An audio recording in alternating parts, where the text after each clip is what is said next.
ವಿದ್ಯೋತಭಾಸ್ವರಂ ತಪಸ್ವಾಧ್ಯಾಯ ಶುಶ್ರೂಷಾ ಕೃಷ್ಣಪೂಜಾರತಂ ಮುನಿಂ ವಿಶ್ವೇಶಮಿಷ್ಟದಂ ವಂದೇ ಪರಿವ್ರಾಟ್ ಚಕ್ರವರ್ತಿನಂ ಜನ್ಮಾದ್ಯಸ್ಯ ಯತೋನ್ವಯಾದಿತರತಶ್ಚಾರ್ತೆಷ್ವಭಿಘ್ನಸ್ವರಾಟ್ ತೇನೇ ಬ್ರಹ್ಮ ಹೃದಯ ಆದಿಕವಯೇ ಮುಖ್ಯಂತೆ ಯಂ ಸೂರಯಃ ತೇಜೋ ವಾರಿಮೃದಾಂ ಯಥಾ ವಿನಿಮಯೋ ಯತ್ರ ತ್ರಿಸರ್ಗೋ ಮೃಷಾ ಧಾಮ್ನಾ ಸ್ವೇನ ಸದಾ ನಿರಸ್ತಕುಹಕಂ ಸತ್ಯಂ ಪರಂ ಧೀಮಹಿ ಯಂ ಪ್ರೌರಜಂತಮನುಪೇತಮಪೇತಕೃತ್ಯಂ ದ್ವೈಪಾಯನೋ ವಿರಹ ಕಾತರ ಆಜುಹಾವ ಪುತ್ರೇತಿ ತನ್ಮಯತಯಾ ತರವೋಪಿ ನೇದುಃ तं ಸರ್ವಭೂತಹೃದಯಂ ಮುನಿಮಾನತೋಸ್ಮಿ ನಿಗಮಕಲ್ಪತರೋರ್ಗಳಿತಂ ಫಲಂ ಶುಕಮುಖಾದಮೃತದ್ರವಸಂಯುತಂ ಪಿಬತ ಭಾಗವತಂ ರಸಮಾಲಯಂ ಮುಹುರಹೋ ರಸಿಕಾ ಭುವಿ ಭಾವುಕಾಃ ಹರಿಕಥಾಮೃತಸಾರ ಗುರುಗಳ ಕರುಣದಿಂದಾಪನಿತು ಬೇಡುವೆ ಪರಮ ಭಗವದ್ಭಕ್ತರಿದನಾದರದಿ ಕೇಳುವುದು. ಶ್ರೀ ಗುರುಭ್ಯೋ ನಮಃ. ಹರಿ ಓಂ ಹರಿ ಓಂ ಹರಿ ಓಂ.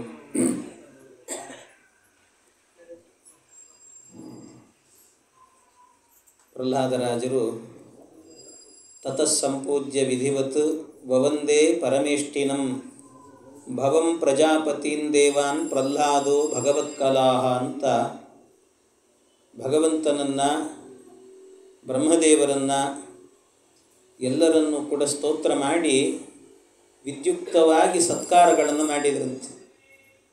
ಎಲ್ಲರನ್ನೂ ಕೂಡ ಸತ್ಕರಿಸಿದರು. ಇಷ್ಟೆಲ್ಲ ಆದಮೇಲೆ ಪರಮಾತ್ಮ ಇನ್ನು ತಾನು ಅಂತರ್ಧಾನನಾಗಬೇಕು. ಭಗವಂತ ಅಂತರ್ಧಾನನಾಗುವಾಗ ಪರಮಾತ್ಮ ಒಂದು ಚತುರ್ಮುಖ ಬ್ರಹ್ಮದೇವರಿಗೆ ಒಂದು ಮಾತನ್ನು ಹೇಳುತ್ತಾನೆ. ದೇವರು ಏನು ಹೇಳಿದ ಅಂದರೆ ಬಹಳ ರೋಚಕವಾಗಿದೆ ಆ ಶ್ಲೋಕ.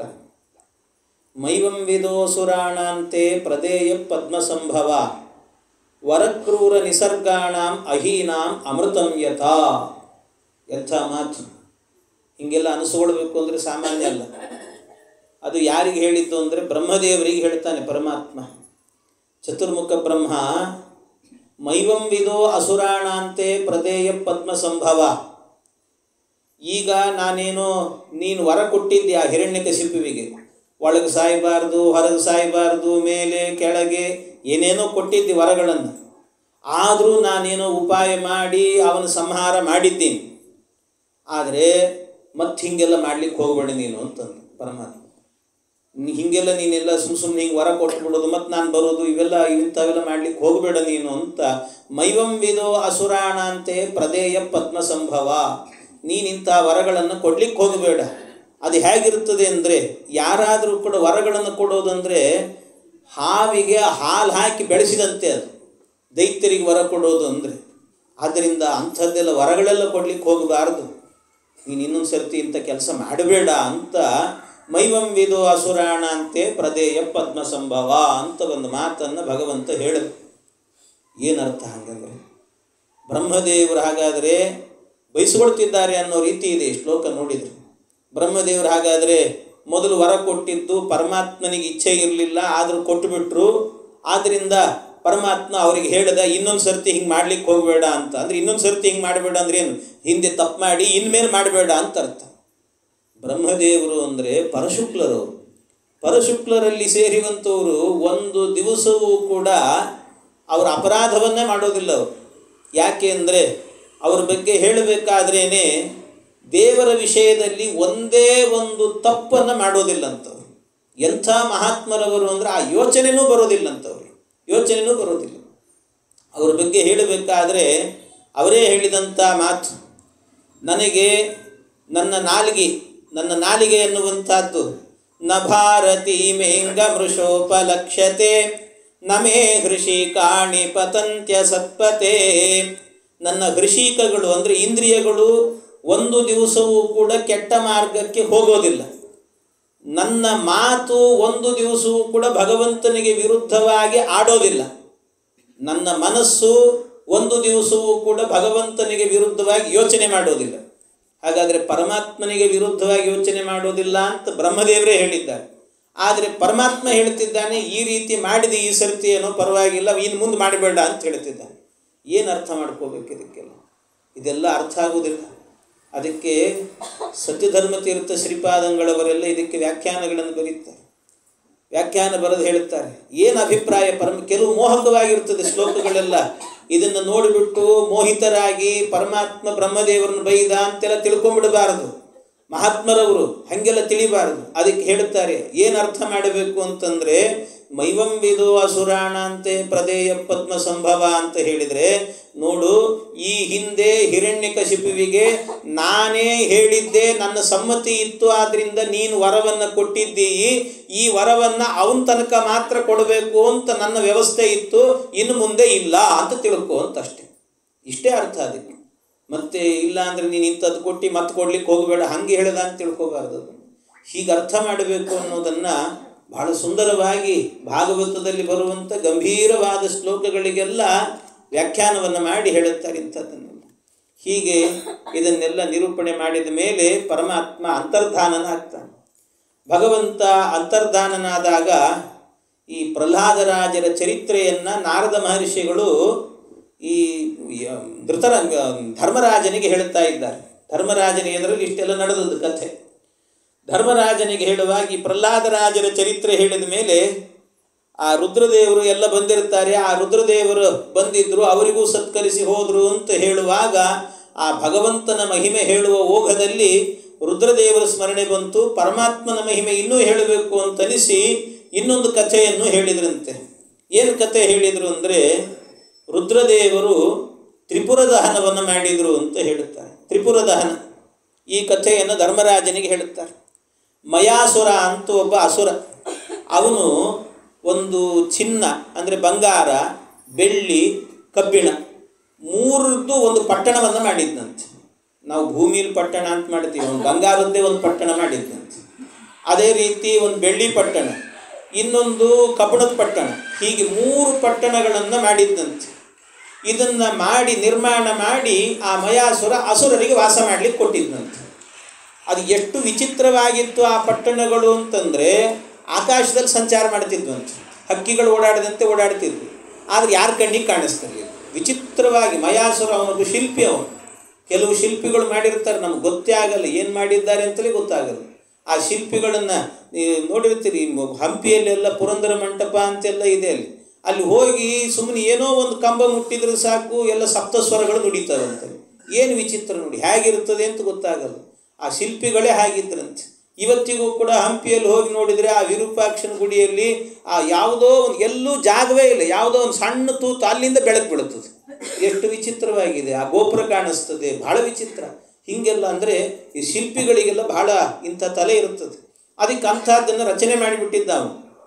ಅದನ್ನು ರಚನೆ ಮಾಡಿದ್ದಕ್ಕೆ ಅವರು ಅಸುರರೆಲ್ಲ ಏನು ಮಾಡ್ತಿದ್ರು, ಇದ್ದಕ್ಕಿದ್ದಾಗೆ ಹಾರೋದು, ಯಾವ್ಯಾವ ಊರುಗಳಲ್ಲಿ ಒಂದಷ್ಟು ಜನ ಇದ್ದರೆ ಮನೆಗಳ ಮೇಲೆ ಹೋಗಿ ಕೂತ್ಬಿಡೋದು. ಕೂತ್ರೆ ಇಡೀ ಮನೆ ಧ್ವಂಸ ಆಗೋದು. ಬಹಳ ಹಿಂಸೆ ಆಗಿ ಹೋಗ್ತಿದ್ದು. ಈ ಹಿಂಸೆ ತಡ್ಕೊಳ್ಳಿಕ್ಕಾಗದೇನೆ ಲೋಕಪಾಲಕರೆಲ್ಲ ಬಂದು ರುದ್ರದೇವರನ್ನು ಸ್ಮರಣೆ ಮಾಡಿದ್ರಂತೆ. ರುದ್ರದೇವರು ಅವರಿಗೆ ಅಭಯ ನೀಡಿದ್ರಂತೆ. ಅವರಿಗೆ ಅಭಯ ನೀಡಿ ಆ ಪಟ್ಟಣಗಳ ಮೇಲೆ ಬಾಣಪ್ರಯೋಗ ಮಾಡುತ್ತೇನೆ ಅಂತ ಬಾಣಪ್ರಯೋಗವನ್ನು ಮಾಡಿ ಅಸುರರನ್ನೆಲ್ಲ ವಧೆ ಮಾಡಿದ್ರಂತೆ. ಆ ಅಸುರರನ್ನೆಲ್ಲ ಸಂಹಾರ ಮಾಡಿದ್ರಂತೆ. ಅವರೆಲ್ಲ ಸತ್ತರು. ಸತ್ತರೆ ಈ ಮಯಾಸುರ ಏನು ಮಾಡಿದ ಗೊತ್ತಾ? ಮಯಾಸುರ ಒಂದು ಬಾವಿ ಇತ್ತಂತೆ. ಆ ಬಾವಿ ಹೆಸರೇನು ಅಂದರೆ ಸಿದ್ಧರಸ ಅಂತ ಒಂದು ಹೆಸರು. ಅದಕ್ಕೆ ಸಿದ್ಧರಸ ಅಂತ ಅಲ್ಲೊಂದು ರಸ ಇತ್ತು. ಆ ರಸ ಎಂಥದ್ದು ಅಂದರೆ ಅಮೃತ ಸದೃಶವಾದದ್ದು. ಅಂದರೆ ಅಮೃತ ಕುಡಿದ್ರೆ ಹಾಗೆ ನಮಗೆಲ್ಲ ಶಕ್ತಿ ಬರ್ತದಲ್ಲ, ಹಾಗೆ ಅಂಥದ್ದು. ಈ ಸತ್ತ ಅಸುರರನ್ನೆಲ್ಲ ತಗೊಂಡು ಹೋಗಿ ಆ ಬಾವಿಗೆ ಹಾಕ್ತಿದ್ದಂತ. ಆ ಬಾವಿಗೆ ಹಾಕಿದರೆ ಆ ಬಾವಿಯಲ್ಲಿ ಬಿದ್ದು ಕೂಡಲೇ ಆ ಸಿದ್ಧರಸದ ಸಂಪರ್ಕ ಆಗಿ ಆ ಗಾಳಿ ಬಡದೇನೆ ಮತ್ತೆ ಬದುಕಿ ಬಂದುಬಿಡ್ತಿದ್ರಂಥವ್ರು. ಅಮೃತ ಕುಡಿದ್ರೆ ಹೇಗೆ ಬದುಕಿ ಬಿಡ್ತಾರಲ್ಲ, ಹಾಗೆ ಅಮೃತದ ಸ್ಪರ್ಶದಿಂದಲೇ ಬದುಕುವಂತೆ ಸಿದ್ಧರಸದ ಸ್ಪರ್ಶದಿಂದಲೇ ಬದುಕಿಬಿಟ್ರಂತೆ. ಅದನ್ನು ಬದುಕಿ ಮತ್ತೆ ಬರ್ತಿದ್ರಂತೆ. ಹಿಂಗೆ ಬಂದಾಗ ಬಹಳ ಹತಾಶರಾಗಿಬಿಟ್ರು ರುದ್ರದೇವರು. ನಾನು ಇಷ್ಟು ಕಷ್ಟಪಟ್ಟಿದ್ದು ವ್ಯರ್ಥ ಆಯ್ತಲ್ಲ ಅಂತ ಅಂದ್ಕೊಂಡ್ರು. ಏನು ಮಾಡಬೇಕು ಗೊತ್ತಾಗಲಿಲ್ಲ. ಅದಕ್ಕೆ ರುದ್ರದೇವರು ಭಗವಂತನ ಬಳಿಗೆ ಬಂದು ಪ್ರಾರ್ಥನೆ ಮಾಡಿದ್ರಂತೆ. ಶ್ರೀಹರಿ ಹತ್ರ ಬಂದು ಪ್ರಾರ್ಥನೆ ಮಾಡಿದಾಗ ಪರಮಾತ್ಮ ಉಪಾಯ ಮಾಡಿದ, ನಾನು ವ್ಯವಸ್ಥೆ ಮಾಡ್ತೀನಿ, ಆದರೆ ಕೀರ್ತಿ ನಿನಗೆ ಕೊಡ್ತೀನಿ ಎಂದ. ರುದ್ರದೇವರು ನಿಮಗೆ ಕೀರ್ತಿ ಕೊಡ್ತೀನಿ. ಏನು? ಭಗವಂತ ಒಂದು ಗೋರೂಪದಲ್ಲಿ ಬಂದಂತೆ, ಒಂದು ಕರುವಿನ ರೂಪದಲ್ಲಿ ಚತುರ್ಮುಖ ಬ್ರಹ್ಮದೇವರು ಬಂದ್ರಂತೆ. ಗೋರೂಪದಲ್ಲಿ ಪರಮಾತ್ಮ, ಚತುರ್ಮುಖ ಬ್ರಹ್ಮದೇವರು ಕರುವಾಗಿ ಬಂದರು. ಬಂದಾಗ ಆ ರೂಪದಿಂದ ಬಂದವನೇ ಪರಮಾತ್ಮ ಮಾಡಿದ್ದೇನು ಅಂದರೆ ಈ ಸಿದ್ಧರಸ ಬಾವಿಗೆ ಹೋದಂತ. ಬಾವಿಗೆ ಹೋಗಿ ಅದರ ಒಳಗಿದ್ದ ಏನು ರಸ ಇತ್ತು ಆ ಎಲ್ಲ ರಸ ಹೀರಿ ನುಂಗಿ ಕುಡಿದು ಹಾಕಿಬಿಟ್ನಂತೆ. ಎಲ್ಲವನ್ನು ಕೂಡ ಎಲ್ಲ ನುಂಗಿಬಿಟ್ಟ, ಒಂದು ಹನಿ ಉಳಿದಿರಬಾರ್ದಲ್ಲ ಆ ರೀತಿ ಕ್ಲೀನ್ ಮಾಡಿಬಿಟ್ನಂತೆ ಎಲ್ಲವನ್ನು ಕೂಡ. ಕೆಲವರು ಊಟ ಮಾಡ್ತಿರ್ತಾರೆ ನೋಡಿ, ಎಲೆ ಏನಿದೆ ಅಂತ ಗೊತ್ತಾಗಿರಬಾರ್ದು, ಇನ್ನೊಬ್ಬರು ಮತ್ತು ಹೊಸದಾಗಿದೆ ಎಲೆ ಅಂತ ಕೂತ್ಬಿಡ್ಬೇಕು, ಅದಕ್ಕೆ ಹಂಗಿರ್ತದೆ. ಆ ರೀತಿ ಸ್ವಚ್ಛ ಮಾಡಿಟ್ನಂತೆ ಪರಮಾತ್ಮ, ಏನೇನಿಲ್ಲ ಹಂಗೆ ಮಾಡಿದ. ಆಮೇಲೆ ಏನಾಯಿತು, ಇವರಿಗೆ ವಿಶೇಷವಾಗಿ ರುದ್ರದೇವರಿಗೆ ಪರಮಾತ್ಮ ಆ ಮಯಾಸುರನನ್ನು ಅವನು ನಿರ್ಮಾಣ ಮಾಡಿದ ತ್ರಿಪುರಗಳನ್ನು, 3 ಪುರಗಳು, ಪಟ್ಟಣಗಳು, ಬೆಳ್ಳಿ, ಬಂಗಾರ, ಕಬ್ಬಣ, ಈ 3 ಪುರಗಳನ್ನು ಕೂಡ ಹೇಗೆ ಅದನ್ನು ಸಂಹಾರ ಮಾಡಬೇಕು ಅನ್ನೋದಕ್ಕೆ ಉಪಾಯವನ್ನು ಹೇಳಿ ಪರಮಾತ್ಮ ಆ ಭಗವಂತ ಏನು ಮಾಡಿದ, ವಿಶೇಷವಾಗಿ ಕೆಲವು ಅಸ್ತ್ರಗಳನ್ನೆಲ್ಲ ಮಹರುದ್ರದೇವರಿಗೆ ಕೊಟ್ಟನಂತೆ. ಆ ಮಹರುದ್ರದೇವರಿಗೆ ಕೊಟ್ಟು ನೀನು ಮೇರು ಪರ್ವತದ ಮೇಲೆ ನಿಂತು ಇದನ್ನು ಸಂಹಾರ ಮಾಡುವಂದಾಗ ಮಹರುದ್ರದೇವರು ಹೋಗಿ ಆ ಮೇರು ಪರ್ವತದ ಮೇಲೆ ನಿಂತು ಬಾಣಗಳನ್ನು ಹೂಡಿದರೆ 3 ಪಟ್ಟಣಗಳು ಕಣ್ಣಿಗೆ ಕಾಣಿಸಲ್ಲ. ಆದರೆ ಭಗವಂತ ಅವನ ವಿಶೇಷವಾದಂಥ ಅನುಗ್ರಹದಿಂದ ರುದ್ರದೇವರ ಕಣ್ಣಿಗೆ ಕಾಣಿಸ್ತು. 3 ಪಟ್ಟಣಗಳನ್ನು ಕೂಡ ಸಂಹಾರ ಮಾಡಿದಂತೆ ಮಹರುದ್ರದೇವ. ಆದ್ದರಿಂದ ಆವತ್ತಿನಿಂದಲೂ ಕೂಡ ಅವನಿಗೆ ತ್ರಿಪುರಾರಿ ಅಥವಾ ತ್ರಿಪುರ ಸಂಹಾರಿ ಅಂತ ಮಹರುದ್ರದೇವರಿಗೆ ಬಂದಂಥ ಹೆಸರು. ಈ ರೀತಿ ಮಹರುದ್ರದೇವರನ್ನು ಇದನ್ನೆಲ್ಲ ಪರಮಾತ್ಮ ನಿನಗೆ ಕೀರ್ತಿ ಬರಲಿ ಅಂತ ಭಗವಂತ ಮಾಡಿದಂತೆ. ಹೀಗೆ ಪರಮಾತ್ಮ ಬರೀ ಪ್ರಹ್ಲಾದನಿಗಲ್ಲ, ಆಗಾಗ್ಗೆ ಬೇರೆ ಬೇರೆಯವರಿಗೂ ಕೂಡ ಇಂತಹ ಕೀರ್ತಿಗಳನ್ನು ಕೊಡ್ತಾ ಇರ್ತಾನೆ ಅಂತ ಹೇಳ್ತಾರೆ. ಇದನ್ನು ಹೇಳ್ತಾ ನಾರದ ಮಹರ್ಷಿಗಳು ಮುಂದೆ ಕೆಲವು ಧರ್ಮಗಳನ್ನು ಉಪದೇಶ ಮಾಡುತ್ತಾರೆ. ಈ ಸಪ್ತಮ ಸ್ಕಂದದಲ್ಲಿ ಆರಂಭದಲ್ಲಿ ನಿಮಗೆ ಎಲ್ಲ ಕಥೆ ಬರ್ತದೆ. ಕಥೆ ನರಸಿಂಹಾವತಾರದ ಕಥೆಗಳೆಲ್ಲ ಬರ್ತದೆ, ನರಸಿಂಹ ಹೇಗೆ ಅವತಾರ ಮಾಡಿದ ಎಲ್ಲ ಬರ್ತದೆ. ಕೊನೆಯಲ್ಲಾಗಬೇಕಾದ್ರೆ ಉಪದೇಶದ ಭಾಗ ಇದೆ. ಇದರ ಉಪದೇಶ, ಆ ಉಪದೇಶ ಎನ್ನುವಂಥದ್ದು ಎಷ್ಟು ಸುಂದರವಾಗಿದೆ ಅಂದರೆ, ಇದು ಯಾರು ಅಂದರೆ ಈ ಧರ್ಮ ಪ್ರಜಾಪತಿ ಅಂತ, ಧರ್ಮ ಪ್ರಜಾಪತಿಗೆ ಮೂರ್ತಿದೇವಿ ಅಂತ ಹೆಂಡತಿ. ಅವಳಲ್ಲಿ ಭಗವಂತ ನರ, ನಾರಾಯಣ, ಹರಿ, ಕೃಷ್ಣ ಅಂತ 4 ರೂಪದಿಂದ ಅವತಾರ ಮಾಡ್ತಾನೆ. ಅದರಲ್ಲಿ 3 ಸಾಕ್ಷಾತ್ ಭಗವಂತನೇ, ನರ, ನಾರಾಯಣ, ಹರಿ, ಇದು ನಾರಾಯಣ, ಹರಿ, ಕೃಷ್ಣ. ಇದು ನರ ಅನ್ನೋದೇನಿದೆ ಅದು ಮಾತ್ರ ಶೇಷದೇವರ ಅವತಾರ. ಅವನಲ್ಲಿ ವಿಶೇಷವಾಗಿ ಭಗವಂತನ ಆವೇಶ. ಈ ರೂಪದಿಂದ ಅವತಾರ ಮಾಡಿದ್ದಂತೆ. ಅವನು ಅವತಾರ ಮಾಡಿದಾಗ ಇದರಲ್ಲಿ 2 ರೂಪ, ನರ ಮತ್ತು ನಾರಾಯಣ, ಈ 2 ರೂಪದಿಂದ ಭಗವಂತ ಜಗತ್ತಿಗೆ ತಪಸ್ಸನ್ನು ಹೇಗೆ ಮಾಡಬೇಕು ಅನ್ನೋದನ್ನು ತೋರಿಸ್ಲಿಕ್ಕೋಸ್ಕರವಾಗಿ ಬದರಿಕಾಶ್ರಮಕ್ಕೆ ಹೋಗ್ತಾನೆ ಪರಮಾತ್ಮ. ಬದರಿಕಾಶ್ರಮ, ಆ ಬದರಿಕಾಶ್ರಮದಲ್ಲಿ ಕೂತುಕೊಂಡು ತಾನು ತಪಸ್ಸನ್ನು ಮಾಡ್ತಾನೆ ಪರಮಾತ್ಮ. ಅವನು ತಪಸ್ಸನ್ನು ಮಾಡಬೇಕಾದ್ರೆ ಎಂತಿಂಥ ಅದ್ಭುತಗಳನ್ನು ಸೃಷ್ಟಿ ಮಾಡಿದ್ದಾನೆ ಭಗವಂತ. ಅವನಿಗೆ ಅಪ್ಸರ ಸ್ತ್ರೀಯರೆಲ್ಲ ಬಂದರು ಏನೇನೋ ಮಾಡಬೇಕು ಅಂತ. ಬಂದರೆ ತನ್ನ ತೊಡೆಯಿಂದಲೇ ಇನ್ನೊಂದು ಅಪ್ಸರೆಯನ್ನು ಸೃಷ್ಟಿ ಮಾಡಿಬಿಟ್ಟಂತೆ ದೇವರು. ತೊಡೆಗೆ ಸಂಸ್ಕೃತದಲ್ಲಿ ಊರು ಅಂತ ಹೆಸರು. ಆ ಊರುವಿನಿಂದ ಹುಟ್ಟಿದವಳೆ ಊರ್ವಶಿ ಅಂತ ಹೆಸರು ಅವಳಿಗೆ, ಊರ್ವಶಿ ಅಂತ. ಆ ಸ್ತ್ರೀ ಆ ಅಪ್ಸರೆಯರಿಗೆಲ್ಲ ಹೇಳಿದ್ನಂತೆ, ನಿಮ್ಮ ಇಂದ್ರ ನಿಮ್ಮನ್ನೇ ಅಪ್ಸರೆಯರು ಅಂತ ಕಳಿಸ್ಕೊಟ್ಟಿದ್ದ ನನ್ನ ಹತ್ರ.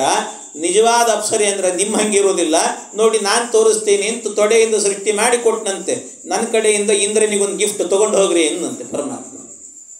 ಗಾಬರಿ ಆದರೂ ಬೆರಗಾಗಿ ಹೋದ್ರೆ ಒಂದು ಸರ್ತಿ ಅವಳ ಸೌಂದರ್ಯವನ್ನು ನೋಡಿ. ಹೀಗೆ ಪರಮಾತ್ಮ ಮಾಡಿದ್ದು.